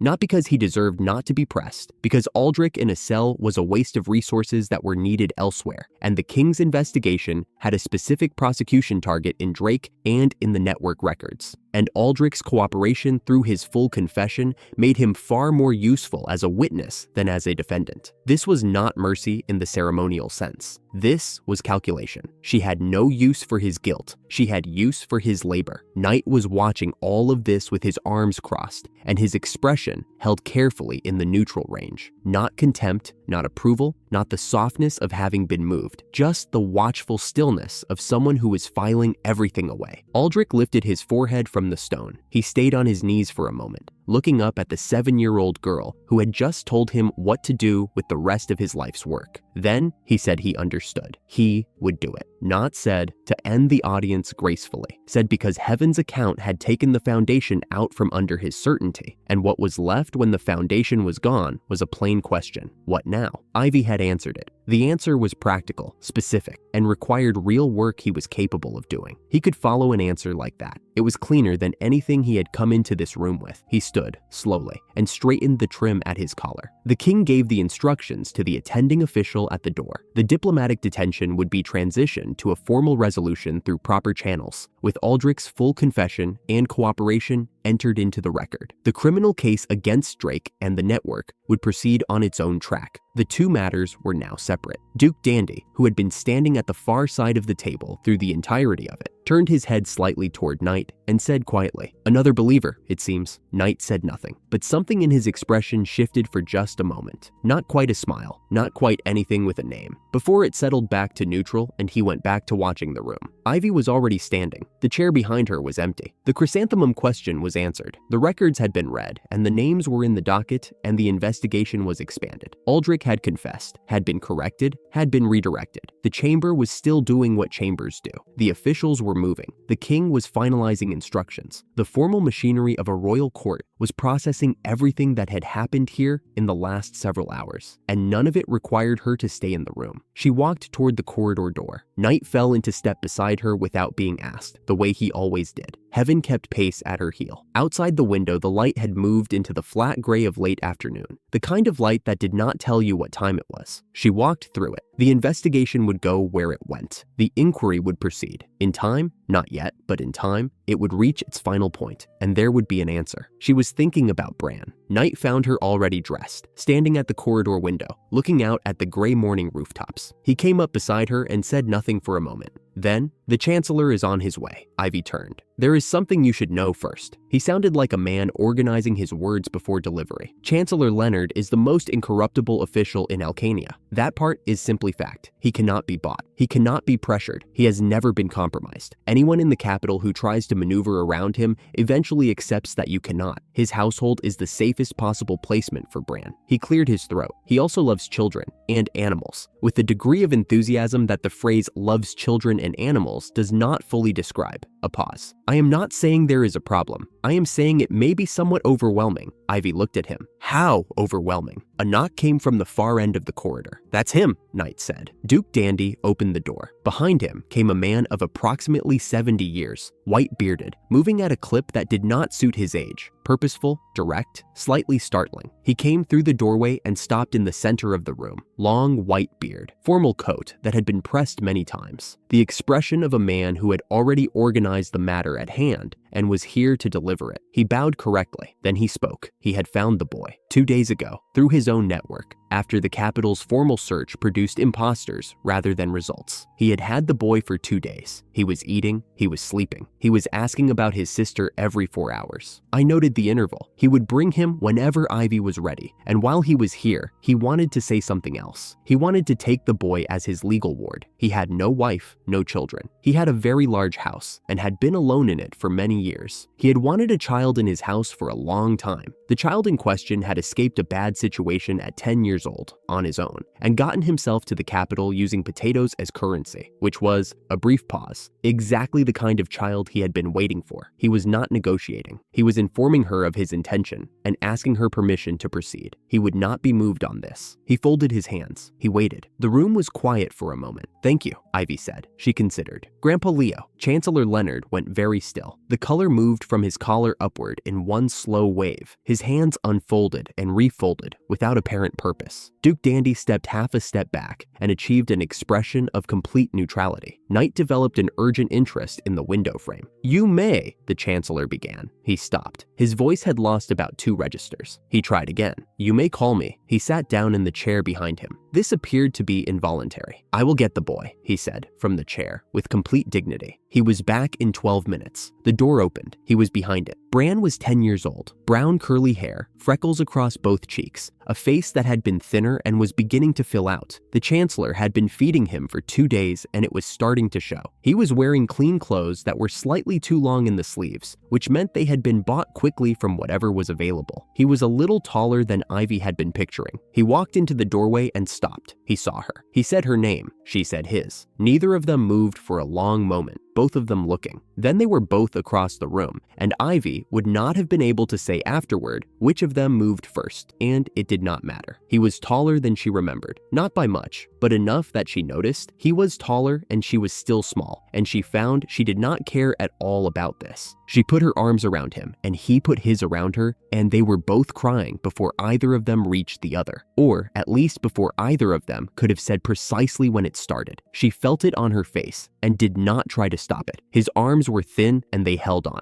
She held on. The room went quiet. Knight moved to the window without a sound. He He stood with his back to the room, facing the gray light outside. Heaven went to the door and sat down, amber silver eyes fixed on some point in the corridor. She was giving them the room without being asked, and without making anything of it. Chancellor Leonard made no attempt at all to be quiet with his handkerchief. They held on. After a while, Bran pulled back just enough to look at her face. His eyes were red, and he was aware of this, and doing nothing about it, which was the most him thing she had seen in months. The complete absence of strategy about the crying. "I thought you were dead," he said. "I wasn't. I know that now." He held on again. When they finally separated, the room had settled around them. Night had turned back from the window, though he was looking at the wall slightly to the left of her. Bran wiped his face with his sleeve and straightened up. He was going to talk now. She could see him making the decision, assembling himself, doing the 10-year-old version of composing a professional attitude. He had run the morning of the sale, before anyone arrived. He had taken the sack she left beside his hands and gone north, because north was towards cities, and cities meant more options for a child on his own. He had the potatoes. He did not know yet what they were. 3 days out, at a crossroads, he had met a merchant, mustachioed, jolly, a loaded cart going north. Bran had offered the potatoes. The merchant, Mold, had taken them and given him a seat. He had not known the potatoes were unusual until Mold demonstrated them at the next stop, and the customers would not stop asking questions. He apologized for this. He had thought they were just potatoes. He should have known they were special. He would have kept them if he had understood. "They brought you here," Ivy said. He stopped. "I can make as many as you want," she said. "Anytime. More than you could ever use." He looked at her. Something in his face was doing arithmetic, working out the shape of it. She had grown the potatoes at midnight, crouched in the cracked yard, hands bleeding from the dry fissures in the earth, no one watching. She had grown them because he might be hungry, and she did not know what else to give him. She had filled a sack and set it beside his sleeping hands in the dark, and gone back to bed without looking back. She had not known if they would matter. She had not thought of it as strategy. Those potatoes were why he was standing here. "I gave them away," Bran said quietly. He was still on the apology, unable to let it go. "You grew them for me, and I gave them away. They brought you to the capital. I know, but Bran," he was quiet. "They did exactly what they were supposed to do," she said. He looked down at his hands, then up at her. Then he nodded once, slowly, and the apology left him. Night was still looking at the wall. His jaw was set. He had not said anything in quite some time. Bran traveled 3 weeks north on Mold's cart and on foot, doing odd jobs at each stop, carrying, cleaning, running messages for market vendors. He stayed in populated areas. He was careful and quiet. He reached the capital 1 week ago. He had been trying to find news about Ivy the entire time. The stories about the Apostles' public demonstration had already reached him. He was about to attempt her public attendance line when Chancellor Leonard's people found him. He had been in the Chancellor's house for 2 days. He had eaten extremely well. He was embarrassed by how much. Ivy looked at him, at his freckles, at the too long sleeves, at the thin wrists. After a moment, she asked about the merchant, the one who took him north. What did Mold know about where Bran was going? Bran shook his head. He knew I was looking for someone. He just didn't know who. A pause. He was kind. He didn't ask too many questions. Ivy kept this. Then Bran squared his shoulders and said the thing he had been carrying for longer than the 3 weeks north. He could not fight. His body was still slow from the months before the sale. He walked at a careful pace, could not run for long. He would not be able to keep up on a real journey into dangerous territory. He did not want to hold her back, and he did not want to be a problem she had to solve while she was already solving other things. He looked at her steadily. "Please don't bring me with you. Leave me somewhere safe. I want to be somewhere safe." He had worked all of this out on his own. He was 10 years old. "I was already thinking the same thing," Ivy said. "You're not coming into a dead forest." Something crossed his face. Relief, and underneath it, a small wound he had been prepared to carry. He nodded. "Good," he said. "That makes sense." From behind them, Chancellor Leonard refolded his handkerchief with precision and sat very straight. "The boy will come to live with me," he said, in the tone of a man announcing the location of a landmark. "I have a large house. I have been alone in it for many years. That is the end of the matter." Bran looked at him. The Chancellor looked back. He had cried in front of Bran at least twice in the past 2 days, and had made no attempt at all to conceal it. "All right," Bran said. The Chancellor's face did several things in rapid succession, and then arrived at an expression of profound and settled satisfaction.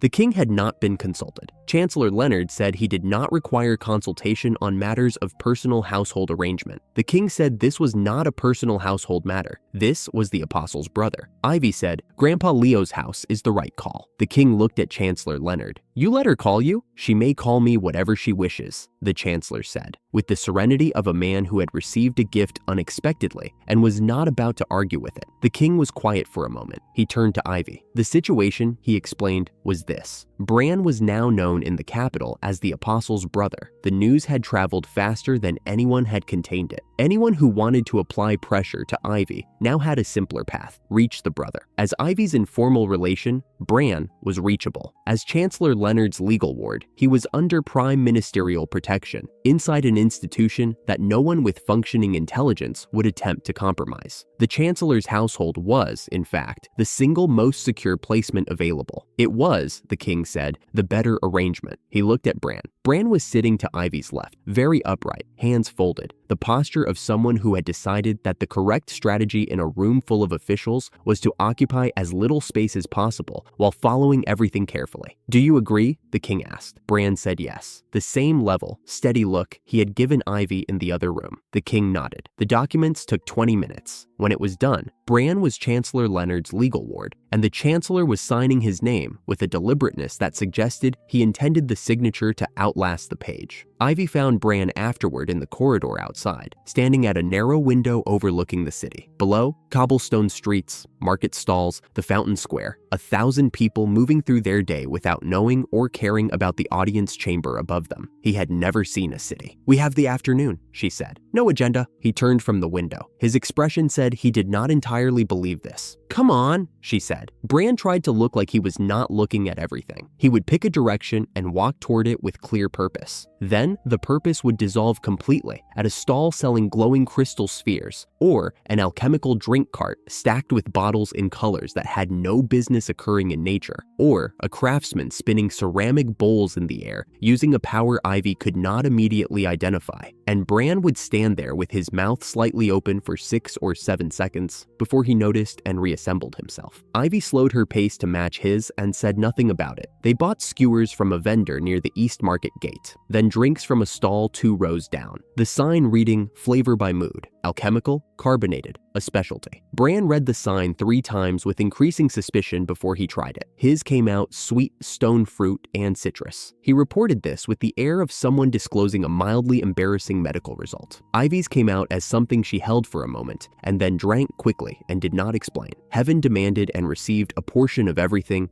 and was satisfied. The sweet bun vendor near the fountain square charged them the price of 2 buns for a single shared bun on 1 skewer. Bran noticed. He turned back with an expression of such specific, measured disappointment that the vendor immediately became very interested in the arrangement of his display. "He cheated us," Bran said. "I know, 1 bun, split. He charged full price for 2 separate orders. Also, the bun was small," Ivy offered. "The bun was extremely small. I feel strongly about this." "Eat it and feel strongly." He ate it. He still felt strongly, clearly, but the bun was better than its size had any right to make it, and this complicated the moral weight of the situation in ways he was still working through. They kept walking. The city went on around them, sellers and buyers and pigeons, and someone arguing loudly about a cart that had blocked a doorway. Bran looked at all of it. He stopped pretending he wasn't. Near the fountain at the center of the market square, where the pigeons conducted their ongoing disputes over bread crusts near the water's edge, he went quiet. He watched the fountain. He watched the families. He watched the city doing its ordinary, indifferent city things. "I still can't believe it," he said quietly. "Away from them, walking wherever I want." A pause. He looked down at his own feet on the cobblestone. "Thank you, Ivy." She did not say he was welcome. He did not need to hear it. He already knew.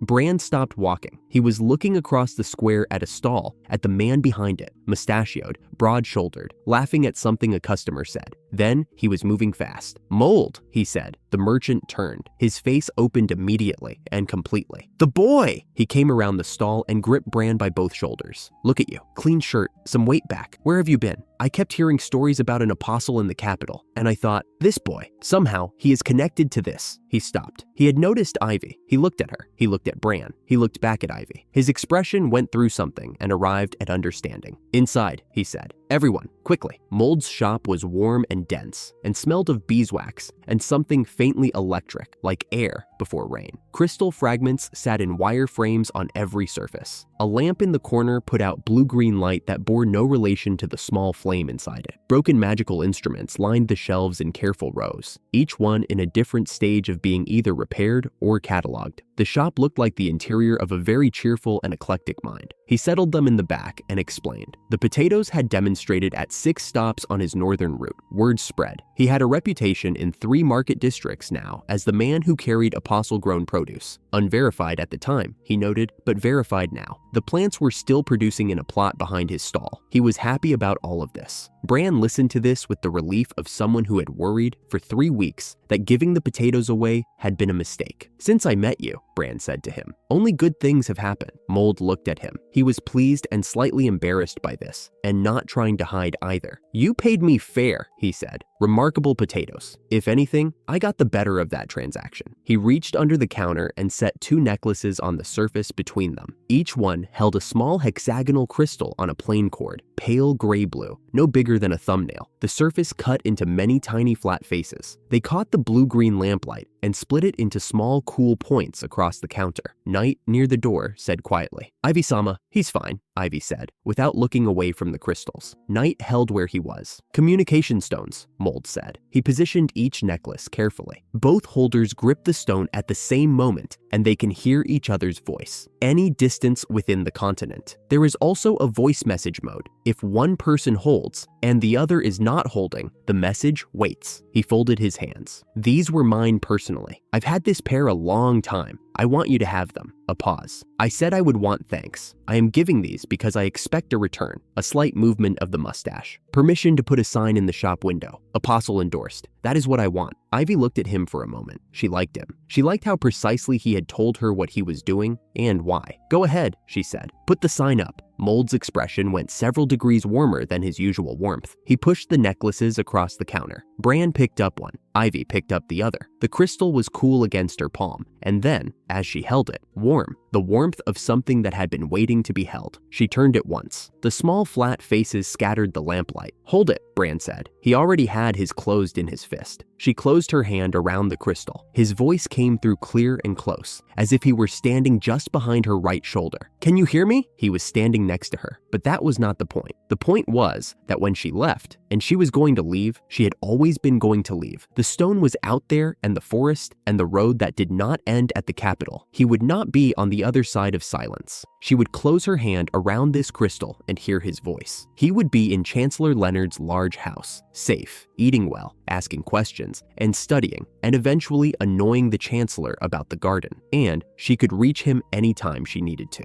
She put the cord over her head. It settled at her collarbone. Bran did the same with his, with the focused expression of someone filing something irreplaceable in exactly the right place. Mold was watching them both. He looked like a man who had done the thing he intended to do and was satisfied. "I was already thinking," Bran said, his thumb moving over the cut faces of the crystal, "about what to plant in the Chancellor's garden." Ivy looked at him. "What did you decide?" He thought about it seriously. "Potatoes," he said, to start. Mold made a sound that was the beginning of a laugh. Ivy put her hand over her necklace, briefly, and then let it go. A broken mechanical bird sat on Mold's front shelf, between a jar of dried beetles and a compass with no needle. Ivy turned it over in her hands. Dwarven make, from the Baragaran Republic, a device meant to record and play voice messages. It played when she pressed the mechanism, at a volume that made Bran take a full step backward. She set it down. Then she looked at the shelf below it. The potatoes were still there. Mold had arranged them neatly in a row and tied a small tag to the shelf that read "Unusual Stones, Origin Unknown." There were 10 of them. He had not eaten a single one. "These aren't stones," Ivy said, picking one up. "They're food," Mold blinked. "They're not stones?" She pressed it into the nearest pot of soil, a dusty ceramic thing on the windowsill, holding a long dead fern, and let her power run through it. The soil shifted, a stem pushed upward, broad leaves unfurling, and then tubers rose around the base in a quiet cluster, pale and firm. The shop went very still. Bran, who had seen this before, watched Mold with the expression of someone waiting for a person to catch up. "That's food," Mold said. Then, more quietly, "From nothing. From one potato," Ivy said. Each of those makes 10. Each of those 10 makes 10 more. She set the freshly grown tuber on the counter. You have 10 sitting on that shelf. Mold sat down on his stool. He stayed there for a moment, looking at the shelf. The business calculation and something more genuine were running on his face at the same time, and the second one was ahead. This could save this city, he said. During a bad year, during a shortage, he looked up at her. The kingdom. This could save the kingdom. That's why you should plant them. She gave him the Moryu grass seeds next, a small pouch, cloth-tied, with careful instructions on spacing and depth. The grass ran through hardened soil and opened it, she explained, prepared it to receive roots. It multiplied on its own once established. Mold listened to every word with the focused attention of a man already calculating 3 seasons ahead. Then, he pressed gifts on all of them and would not be argued out of it. Bran received 2 tins of mixed candies. He immediately announced that one was for Grandpa Leo and tucked it into his coat with the careful deliberateness of a person who intended to deliver it personally. Knight received a map that showed only routes where a traveler's feet would not tire, which he examined with muted but genuine interest. Heaven received a small collar set with a star-shaped stone that glowed warm whenever someone said something kind to her. Mold told her she was very beautiful to demonstrate the effect. The collar lit up at once. Heaven sat perfectly still, ears level, not performing modesty. Ivy received a comb that could change her hair to any color she chose for the rest of the day. She turned it over in her hands. It's very useful, Mold said. Knight said nothing. His expression said the rest. Heaven had eaten a large lunch in the market before they reached the noble shop, which was relevant. The shop was the opposite of Mold's in every way. Carpeted floor, a clerk in formal clothes, the particular silence of a room that charged more for quiet than other rooms charged for goods. The display case at the center held a single magic bag on a velvet stand. The clerk explained in an unhurried voice that everything in this establishment was custom made. Colors, materials, dimensions, strap configuration, all customizable. The display was for reference only. I'll take that one, Ivy said. Knight leaned close. Lady Ivy, in noble shops, the display is not for sale. The clerk drew breath to confirm this. How long does custom take? Ivy asked. 5 days for standard. She did not know how long she would be in the capital. 5 days was 5 days she did not have. I'll take that one. The clerk paused. He looked at the bag. He looked at the velvet stand. He processed the transaction with perfect composure and confirmed delivery in 5 days. Knight did not say anything further. Behind them, Heaven had found the sofa. It was in the far corner, the kind of furniture that existed purely to demonstrate that the shop could afford furniture no one used. Heaven had been sitting at Ivy's heel when Ivy turned her attention to the transaction. By the time Ivy looked back, Heaven had climbed up, turned in a precise circle, and settled along the cushion with her chin on the armrest and her eyes closing. Bran crouched beside her. Heaven. Her tail moved once, slow and final, indicating that she had heard and made her decision. Knight looked at the sofa, looked at the clerk, looked at the sofa again. They waited 6 minutes. Heaven slept through all of them. When Ivy told her she had done very well, the star collar lit up and Heaven sighed in deep satisfaction without opening her eyes, which solved nothing.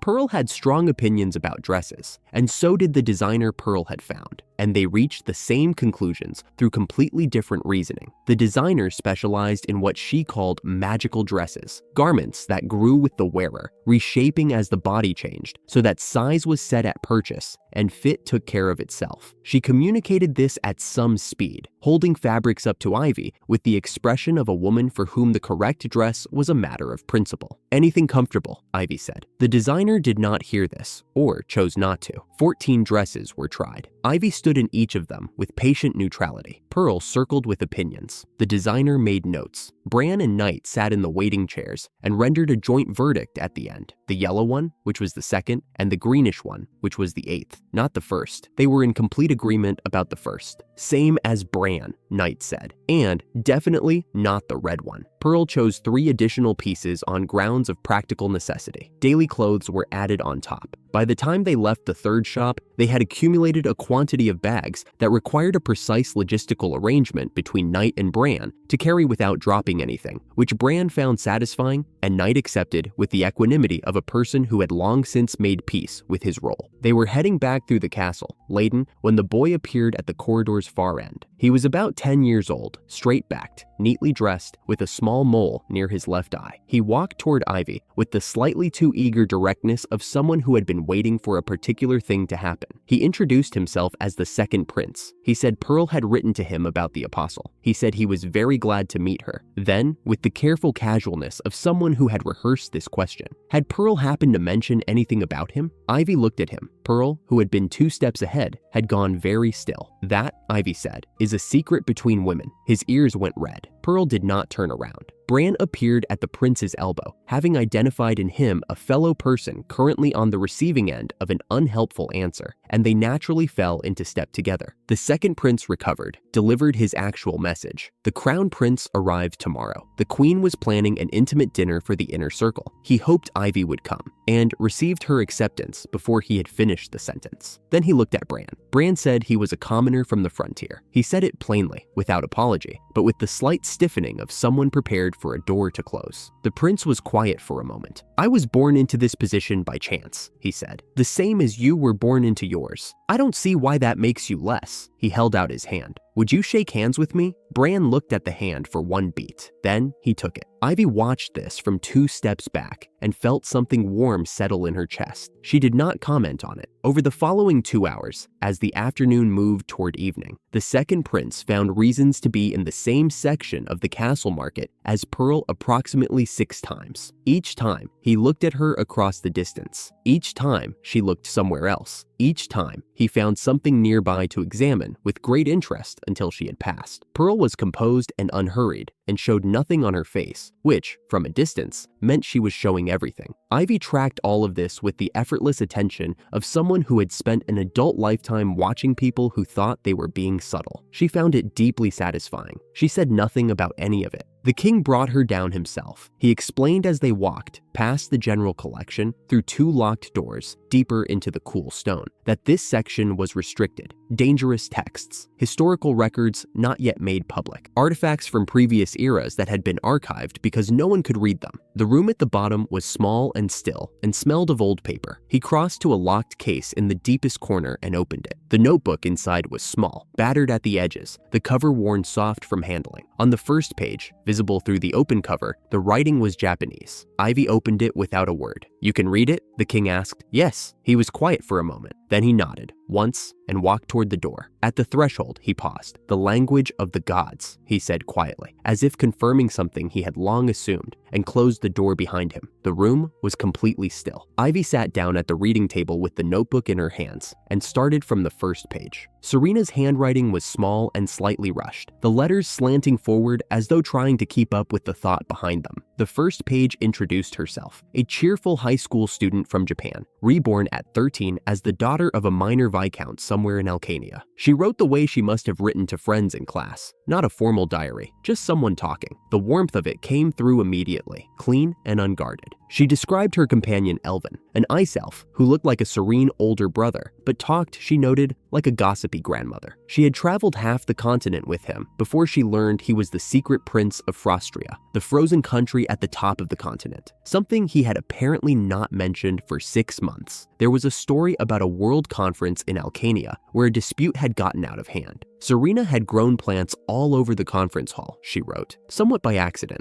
or somewhat not. The walls had been quite covered before anyone stopped her, and she had been politely asked to leave, and the way she described it made clear she had considered this a reasonable outcome. She had been proud of the plants. Ivy read the whole section before turning to the technical notes. The continent was shaped like a 5-petaled flower. Alcania at the bottom left, Seraphia to the west, Bergurin to the east, a dwarven country of hot winds and cacti, Frostria at the top, snow and ice, and Elven's people. Each petal had its own stone, continent-shaped, buried in the soil where the green apostle's power ran deepest. Each stone was woven into the ley lines running through its country's earth. To activate a stone, press both hands flat against it and pour the apostle's power through. The stone would absorb it and drive it outward through the ley lines, every connected line in the petal, and everywhere the lines ran, the land would bloom. After activation, the stone shrank, It had to be covered at once, buried, grown over, hidden. The ley lines that carried the bloom could carry destruction in the wrong hands if the stone was left exposed. Someone who found it and tried to channel power into it backward could kill a country's soil as easily as heal it. So, cover it. Leave nothing to find. The Alkania stone was near the sacred mountain in the withered forest. Serena had been there. She described the dead trees, the quality of the silence, the way the stone had surfaced as the soil around it grew too barren to hold it under. She had drawn a small diagram marking its general position at the forest's center, near the mountain's base. The Baraguran stone was different. It was deep underground, under the dwarven capital of Drumcousin. The approach was through an underground passage with a wall mural painted by an earlier apostle than Serena, painted in Japanese characters, she noted, which the dwarves had preserved for centuries without being able to read a word of it. From that mural, walk one day's walk straight toward the sacred mountain. The stone would be there. Ivy read both location descriptions twice. Then she turned the page. The last technical section opened with a change in Serena's handwriting. The letters were more deliberate here, more evenly spaced, the forward lean controlled, the way a person writes when they want to be certain they are understood. The heading at the top of the page read,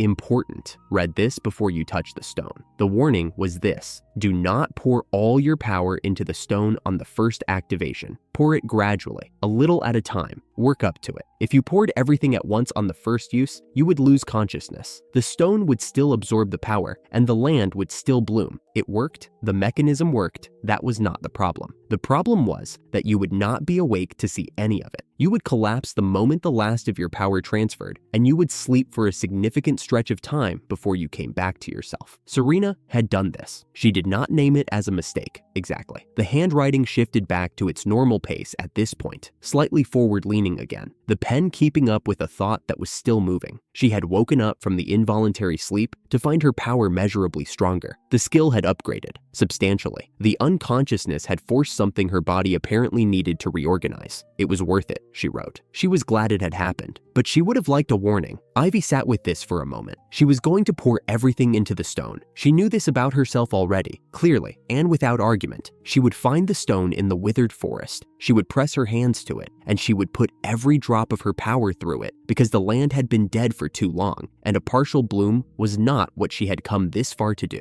The first use warning was a warning she was almost certain she would not follow, which meant she needed to make sure someone knew where she would be when she went down. She turned the page. The final entry was personal. Serena had been at a social event at the palace. She was describing it in her usual style. The decorations, the formal seating arrangement, a thing Elvin had said about the dessert course that she found funny. Then, something across the room had interrupted her. The sentence Serena had been midway through was about the first prince of Alkania. She had, it seemed, looked up from Elvin's dessert commentary and seen someone she was not prepared for. The sentence described him in the accumulating way of a person trying to get the description right, and finding it kept needing more words. He was, she had written, quite possibly the most handsome person she had ever encountered in either of her lives. And she had met a considerable number of attractive people in both of her lives. And she had thought she had reasonable calibration on the matter, but this one was. The sentence ended there. The journal ended there. No following entry, no completed sentence. Whatever word she had been reaching for never arrived on the page. She had set down the pen and, apparently, never picked it up again in a context where she was finishing that thought. Ivy looked at the last page for a long moment. Then she turned back one page, then forward again. That was genuinely the end.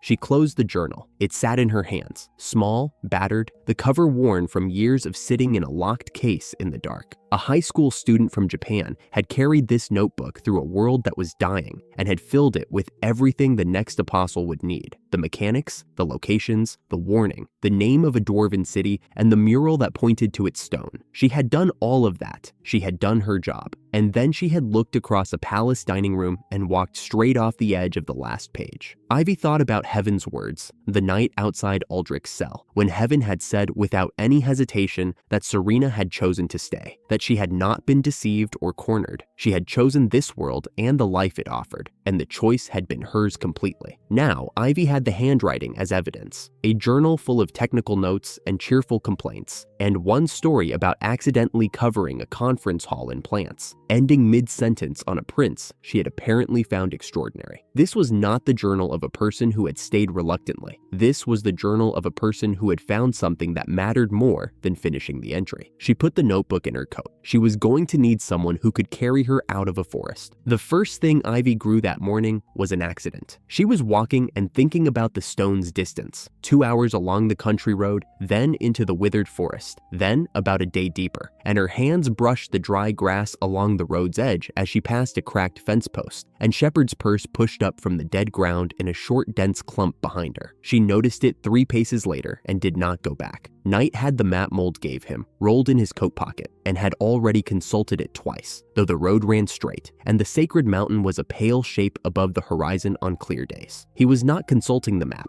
He was watching the dead tree line ahead. Heaven lifted her nose from the road's edge. "What is that smell?" "Healing plant," Ivy said. "It gets stronger when it's bruised. You don't eat it raw." Heaven considered this and moved away from the plant with minimal enthusiasm. The flat open farmland was giving way to the first pale trunks at the road's edge. Bark fallen, the wood smooth and white, the trees leafless and drained of color the way the withered forest always started. One tree changed, then 3, then everything. They were near the boundary when the sound came from somewhere inside the tree line, a child's scream, sharp and cut short, from the direction of the dead ground. Heaven moved first. She hit full speed in 2 strides, and Knight threw both arms wide to catch the wind blast before it took Ivy sideways. They both ran for the trees. 2 children stood at the clearing's near edge, rigid as fence posts. A boy and a girl, both small, both frozen in the particular way of people whose bodies have made a decision without asking them. 6 paces ahead of them, filling most of the clearing, a snake rested and swayed. Wide as a man's reach, long as the road was wide, its scales the pale gray-brown of stripped bark. Its eyes were wrong, yellow and unfocused, rolling in slow circles that tracked neither child. Knight stopped Ivy at the tree line with one hand. "It's not hunting," he said, very quiet. "Those eyes, it can't see straight. That's what starvation does to the mind. It eats roots and small animals normally. That species doesn't go after people unless something has gone badly wrong with it." Heaven had stopped growling. She held very still, reading the snake the way she read everything, not with ears alone. He is right. This animal is not aggressive. It is barely itself. The snake's head dropped and rose. The yellow eyes continued their slow, useless orbit. Ivy stepped forward. Knight's grip tightened on her arm. She looked back at him. He let go. She walked to the clearing's center and crouched, pressing both palms flat against the dead soil. There was almost nothing there, dry and thin and spent, but there was enough. A cluster of large red fruit pushed up from the earth close to the snake's lowered head, heavy and dense. She stood back. The snake's head swung toward the fruit. The unfocused eyes drifted until the smell reached them. It ate without urgency, without coordination,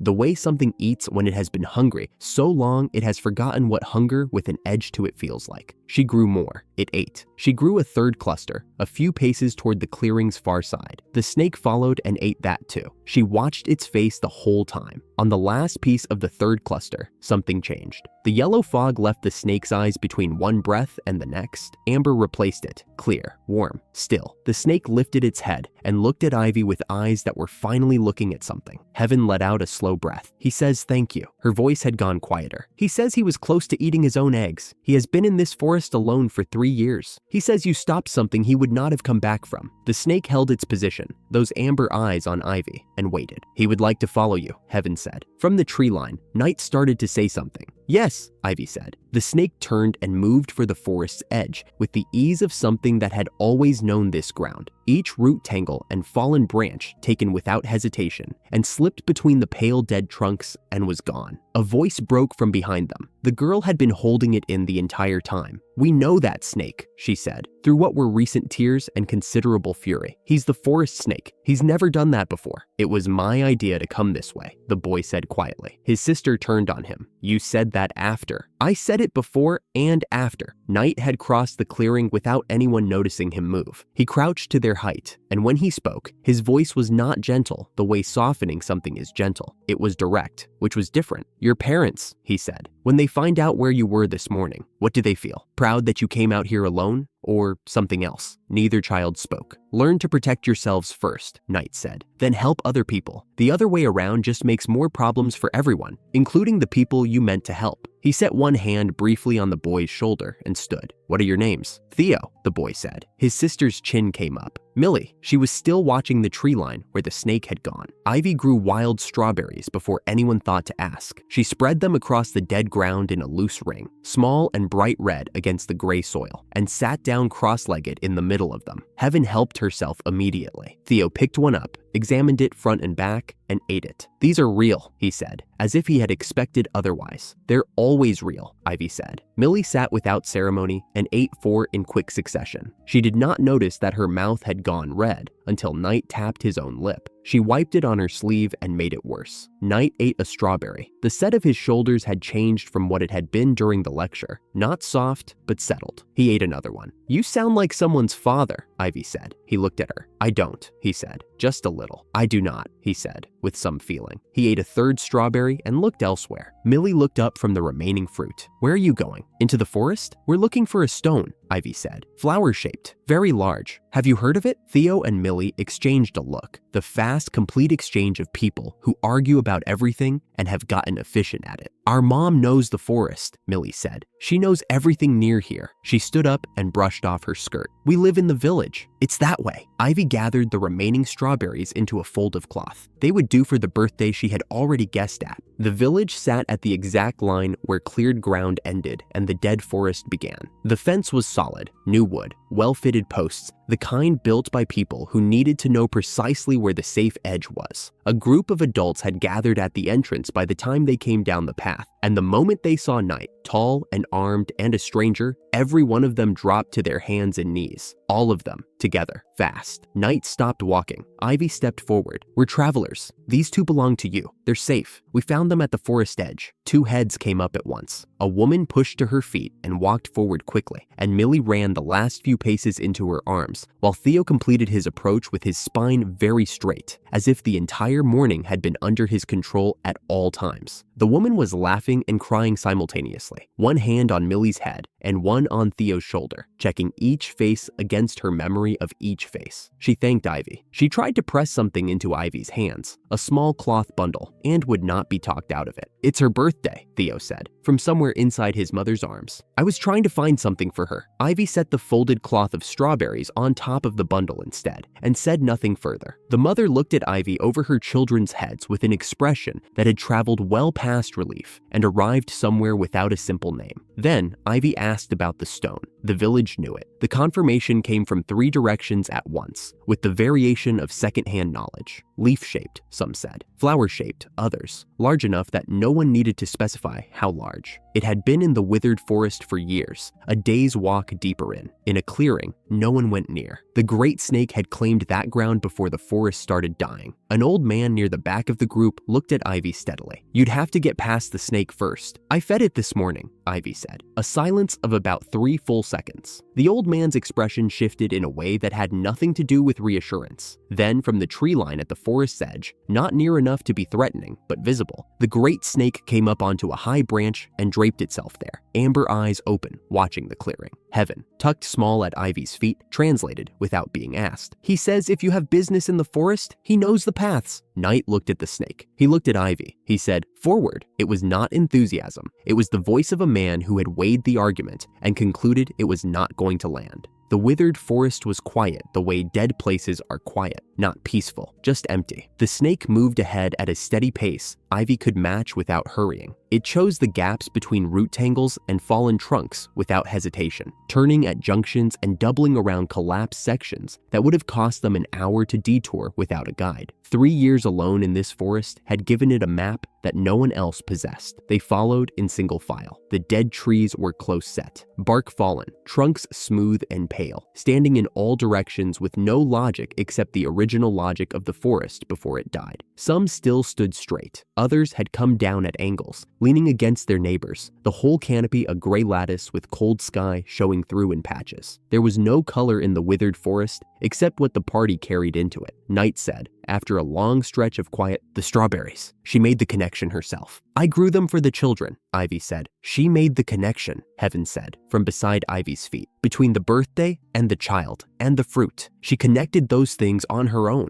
That's not. Knight stopped. He watched the snake choose a left turn at a junction and follow it. That's a technicality. It is exactly the same, Heaven said pleasantly. Knight did not answer. The snake had paused to wait for them, amber eyes patient, and turned again when they caught up. The pull started around the halfway point, not the warmth of good soil. She was used to that, the particular productive warmth of ground that was being worked well. This was different. This came from underneath the soil, through the dead earth and the packed dry layer beneath it, a vibration that was low and directional and very slow, moving up through the soles of her feet into the bones of her legs. She had felt something like it before, at the chrysanthemum, a wrongness pressing against her instincts, at the Muryu grass, a deep, specific rightness, at the burned forest in the east, the enormous, exhausted ache of a living system that had been cut off from its source. All of those, set beside what she was walking toward now, were small. The scale of this was still growing with each step she took toward it, not a quality she could name, larger and more precise than that, a direction and a depth, the way a sound fills a room before you understand what the sound is. She tracked it through her feet as she walked, and the tracking told her nothing had prepared her for this particular answer. The snake did not slow.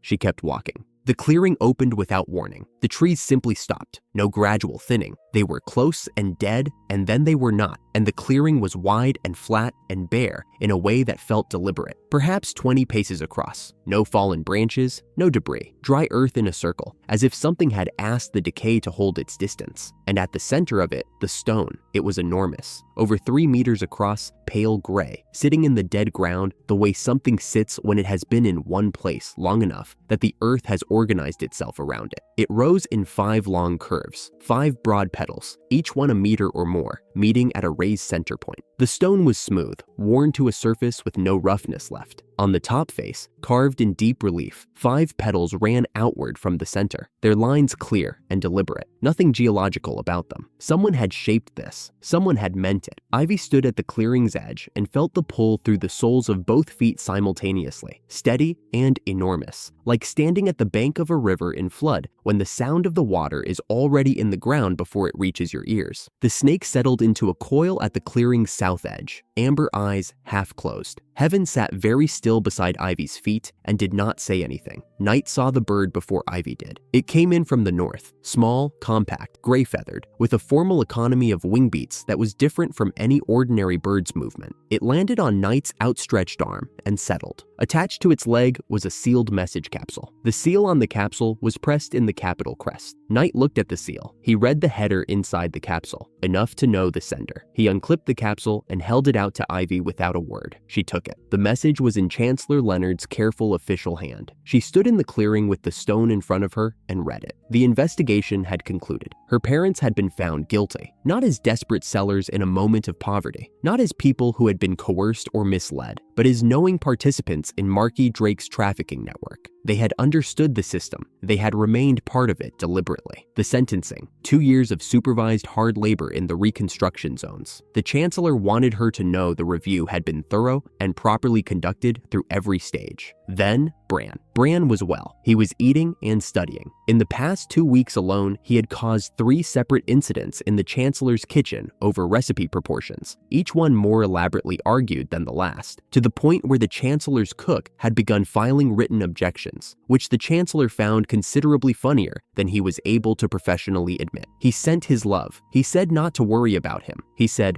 "Go do what you need to do." He asked if she had found what she was looking for. Ivy read to the end. She went back to the line about Bran and read it again, more slowly. Then she stood still with the message in her hand. Night was watching her face. She could feel the quality of his attention, the particular stillness of it, the one he used when he had stopped doing everything else. He did not speak. 2 years. Supervised hard labor. Her parents had known what they were part of. Not desperate, not ignorant, not coerced. The word was knowing, and the investigation had been thorough, and the sentence was what the law produced when it worked correctly. Not execution, not exoneration. The measured result of a legal proceeding that had examined everything and come to a proportionate conclusion without her. She had not needed to be there. She had not needed to wait or confront or carry this open. The system had done it. The accounting was complete. Bran was arguing with the Chancellor about cooking. Bran was fine. Good. She folded the message along its original creases. She tucked it into the magic bag at her hip. She turned to face the stone. "Again?" Night said. I'll probably fall asleep when I touch it. She had not looked away from the stone. Bring me back when I do. Knight pressed one hand over his face. You have done this twice. I know, she said. It will probably be a third time. Heaven looked up at Knight. I will catch her. She caught herself last time was a different stone, Heaven said, with complete pleasantness. This one is larger. Knight dropped his hand. He moved to a position behind her and to her left, close enough, and said nothing further. Ivy walked to the stone. It was waist high on her. She had to reach up slightly to lay both palms flat against the carved surface. The stone was cool. Not cold, cool, the way deep shade is on a warm day. A temperature that had nothing to do with the air around it. Slightly grainy under her palms. The carved petals were visible in the stone beneath her fingers. Then the warmth came. Not from the surface, from below it, from something deep under the stone that was not the stone itself, moving upward through the rock into her palms. She felt it in her hands first, then her wrists, then spreading up through both arms to the elbow, settling in like something that had been waiting for the specific shape of this particular touch. She had felt soil warmth before. She had felt the chrysanthemum's wrongness, a repulsion dressed as invitation. She had felt the rightness of the Moryu grass and the deep, exhausted ache of the burned forest before the transformation. She had thought then, at the burned forest, that she had held the largest thing. She had not. The ley line ran out from the stone in every direction through the ground under her feet. Not a path, but a system, branching and continuous. Alive in the way a living system is alive. Not loud, not insistent, just present and running and waiting. She could feel its extent the way you feel a room's walls when the lights go out. Not seen, but mapped, present in the dark. It ran toward the horizon in every direction, and the horizon was not its limit. The stone is alive in the way the whole land wants to be alive. She breathed out. Her hands stayed flat against the carved surface, and the warmth held, steady and patient, carrying no urgency at all. An invitation that had been standing open a long time. She understood the scale of it now. She understood what Serena had been trying to say about not pouring all at once, not as a warning about failure, but as a simple practical fact about proportion. The stone was large. She would need a breath, a choice, a measured beginning. There was no hurry. There was nowhere else she needed to be. Behind her, Knight stood completely still. He did not say anything else. The warmth was already through her palms when she made the choice. She thought about it for the length of a breath. Serena's journal had been clear on the point of pacing. Pour gradually. Respect the proportion. The stone was large. The ley line running beneath it was larger. A gradual approach was the correct technical answer. She poured everything she had. Something opened beneath the stone. Not a crack, not a sound, but a spreading. The ley line she had mapped through her palms took the power and moved with it, branching downward and outward the way water finds channels, faster than she could track. She felt it go, and then she felt what was waiting for it. The Moryu grass lit up. She could not see it, but she felt it through the connection. The prepared soil answering along paths that ran further than any survey she had taken, further than any territory she had walked. The grass had been traveling by wind since the first northern upgrade. Month after month, it had landed on dead soil, conditioned it one patch at a time, and waited. Every dispersal corridor it had built became a channel now. The ley line running through receptive earth the way it could not run through dead earth. The stone's activation found a road that had been laid for months before anyone knew to lay it. The bloom started at the edges of the clearing. Moss first. It came up in a wave from the stone outward, pale green against the gray soil, pressing through leaf litter and cracked root dust in a slow continuous motion. Then grass. Not the thin struggling kind she had coaxed in the territories, but full grass. The kind that had forgotten it was supposed to be difficult. It moved fast. She watched it come and kept her hands on the stone. The stone was shrinking. She looked down. It had been waist height when she pressed her palms to it. Now it was at her ribs. As she watched, it dropped to her stomach, then her hips. Each inch was the cost of what was flowing through it. The stone itself was the battery. Now it was discharging. Around her, the forest was waking up. The dead trees still stood, but they were not dead anymore. Bark began to move. She could hear it, a slow, deep creak of expansion, not distress. The gray trunks darkened as moisture reached them from below. Then, bark splitting, not breaking, splitting open to reveal green underneath. Branches that had been bare for years were not bare anymore. The leaves came out pale at first, blanched and half-formed, and then the light hit them and they went green. She could hear the roots. That was the thing that stayed with her afterward, the sound, a low, continuous percussion beneath her feet, stone being moved aside, earth shifting, something enormous pushing through from below. The roots of the trees she had healed before, the roots of trees she had never touched, all reaching at once along the ley line's path. The clearing floor moved under her. She widened her stance without deciding to. The sky above the clearing was changing. The canopy was rising, slowly at first, then at a pace she had no category for. Branches she could have reached a minute ago were now above her head and climbing. The gray morning became patterned and green, leaf shadows crossing and recrossing the ground. It got darker before it got lighter. Then the canopy closed and the full morning light came through in shafts. Wildflowers, red and yellow, and a white so bright it looked like the light itself. They came up along the base of every tree, along the new grass between the roots, wherever the soil was now, which was everywhere. She did not count them. The stone was fist-sized. She looked down. Both palms were flat against something the size of a closed fist, pink where it had been gray, still warm. The ley line was still running. She could feel it moving toward the horizon in every direction, still distributing, still finding Moryu-prepared Earth she had never visited, territories she had never walked, land at the border answering right now. The stone's work was not done just because hers was. She knelt. Her hands were shaking slightly, which she noted without concern. She pressed the stone into the fresh soil at the base of the nearest young tree and grew roots over it, dense, interlocking,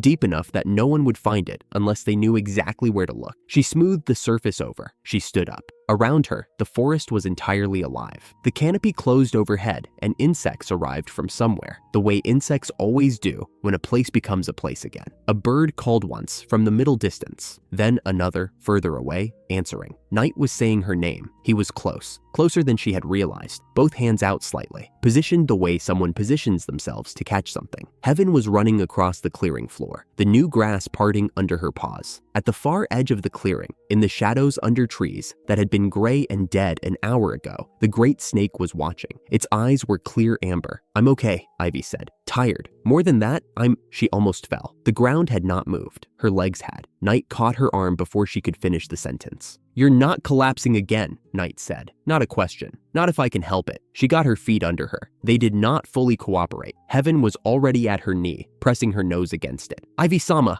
my back, right now, please." She twisted to look at Night. "Hold her properly." Getting onto Heaven's back took both of them. Night lifted. Heaven steadied. Ivy contributed very little. Once she was up, with Night settling behind her and his arm around her to keep her from listing, the exhaustion hit all at once. Not just in her legs, but in the deep down way that comes after you have spent something that cannot be replaced quickly. She watched the forest as they began to move. The great snake moved ahead of them, high up in the canopy, leading toward the forest's edge, along paths it had mapped over 3 years. It moved with the ease of something at home. It was at home. The trees it passed through were alive now. The same trees, the same forest, but none of the same facts about it. "The magic birds," Ivy said. Her voice was slower than she intended. "Need to send birds to every region. The sprouting, whether it reached." Night's arm tightened slightly. "Handled. Rest." She wanted to argue. She could feel the sentence forming with clauses and reasons, and then it was simply gone. She closed her eyes. Heaven walked smoothly, each step chosen for steadiness, and did not jostle her once.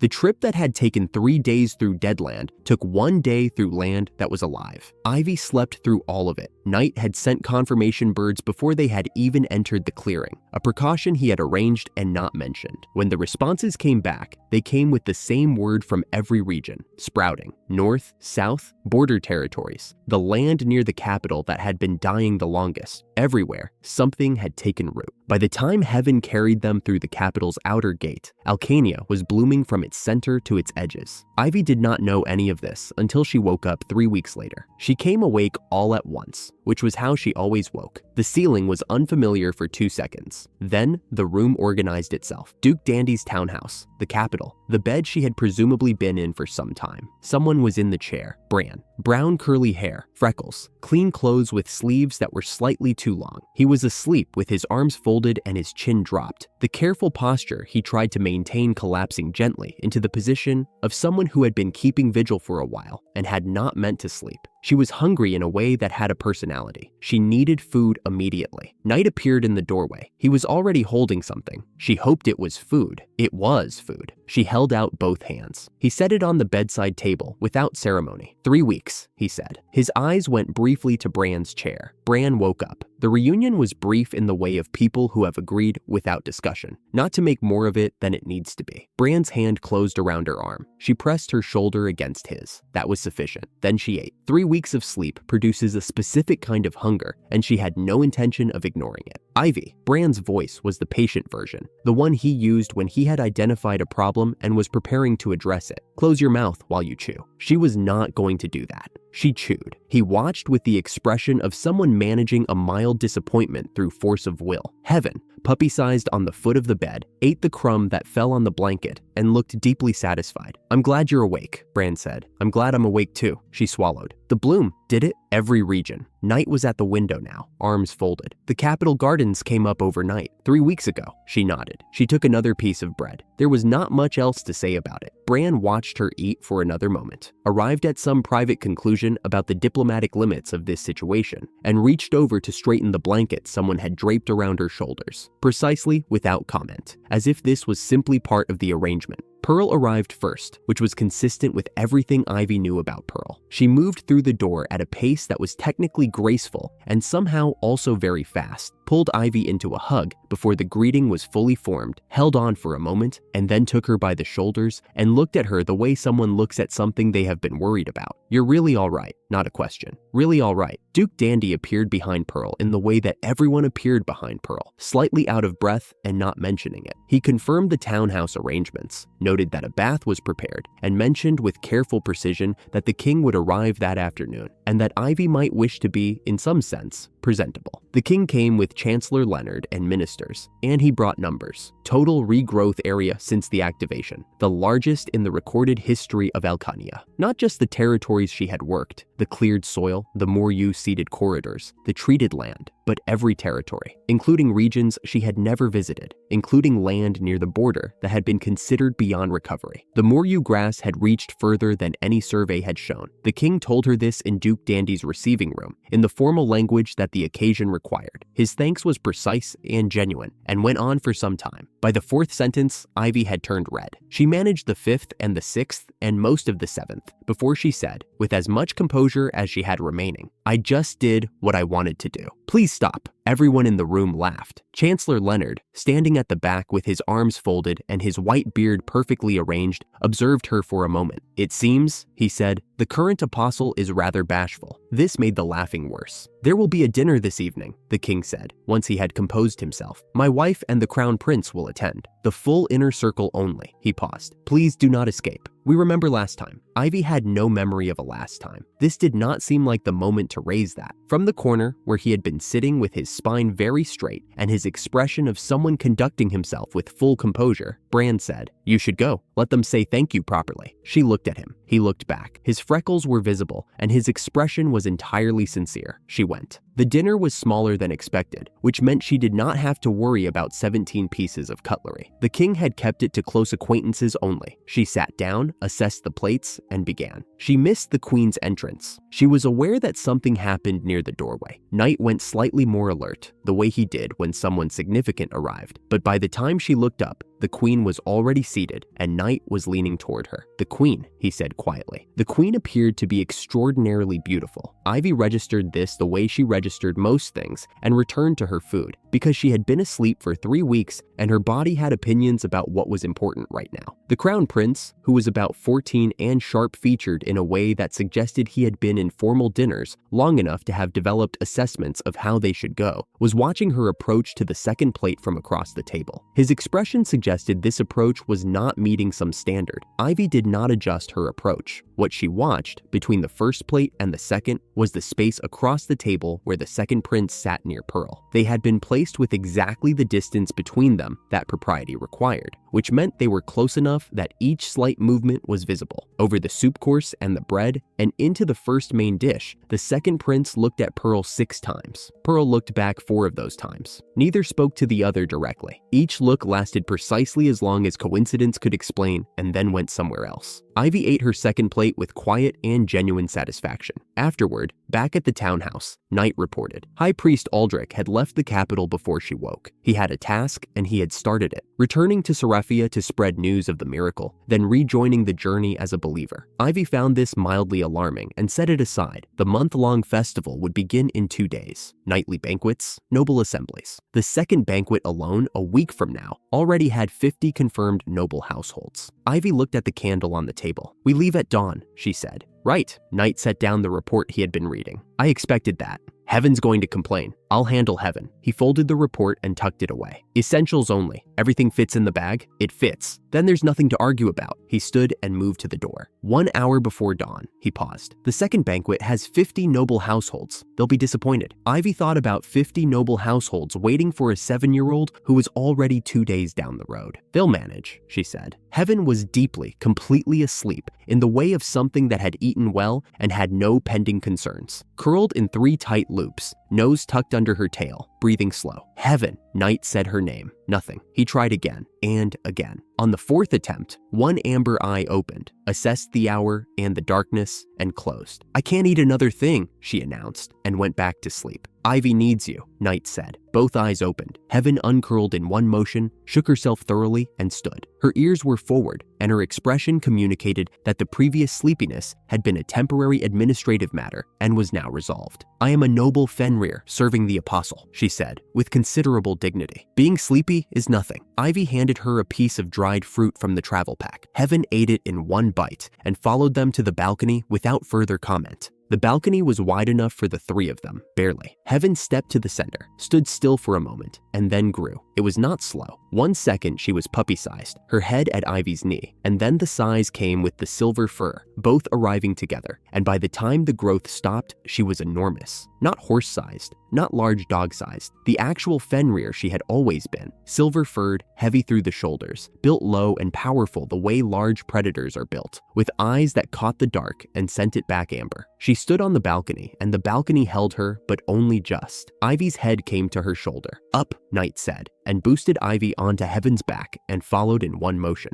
Heaven took a running start along the balcony length and leaped. For one clean second, they were above the palace wall. The capital spread out below, lamplit streets, the first color of morning touching the eastern edge of the sky. And then they were over it and coming down on the far side. And Heaven's landing was the landing of something that had cleared walls before and found nothing remarkable about it. As they passed the upper windows on the descent, one lit up to the left. Bran. Brown curly hair, freckles. The expression of someone who had considered this possibility and was not quite ready for it anyway. "Ivy!" She was already moving forward, but she turned back on Heaven's back and shouted it into the dark. Not formal, not a ceremony, just the honest version. "I'm going. The necklace. I'll call you." Her hand went to her throat, found the crystal warm there, pressed it once. It pulsed back. Live. Then the city received them and she faced forward. The capital was awake earlier than it should have been. Not full day yet, but someone had told someone, and that person had told a window, and the window had told the street. And by the time Heaven turned onto the main road through the commercial district, people were already standing on both sides of it. Not an organized crowd, the kind of crowd that simply arrives, the way water finds low ground, because news traveled faster in this city than Ivy had ever managed to run. They were cheering, not politely. The real kind, the kind that starts before anyone decides to start it and keeps going past when it could stop. Someone threw flowers. Someone else threw something leafy. Ivy sat between the walls of sound and looked forward. The fountain square opened on their left. Mold was there behind his stall, his dark mustache visible and his sign up in the early light. He raised both arms. His voice carried over the rest of it. "Apostle Sama, take care." She raised one hand in his direction. He was already grinning, the grin of a man whose best instinct and his genuine fondness for someone had just arrived at the same moment. The city gate was ahead. The guards knew Knight. Enough months in this city that the morning watch had heard about him from the night watch. And they did not ask questions. They had the gate open already when Heaven reached it, and they were grinning the way people grin when they have decided in advance which side they are on.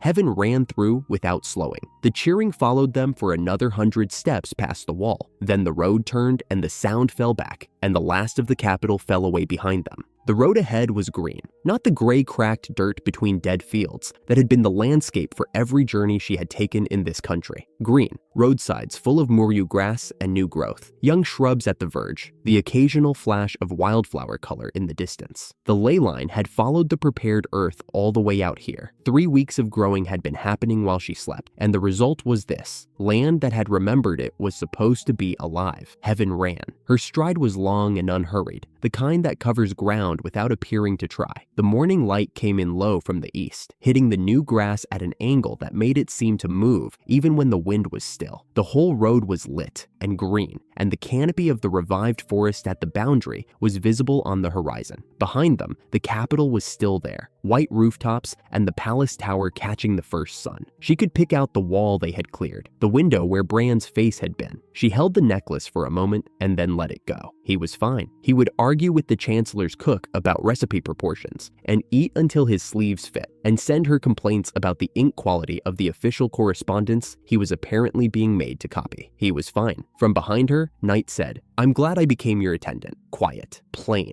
The way someone says a thing when they have been carrying it long enough that the weight of it has become familiar. And the right moment is not the one you plan for, but the one that arrives on its own. Ivy said nothing. She was smiling. The wind was in her face, and the road stretched ahead, and the land on both sides of it was alive, growing, green, and moving in the early light. For the first time since the cart had pulled away from Bran's outstretched hand, and the world had stopped being the place she was supposed to live in, Heaven ran on toward Baragouren.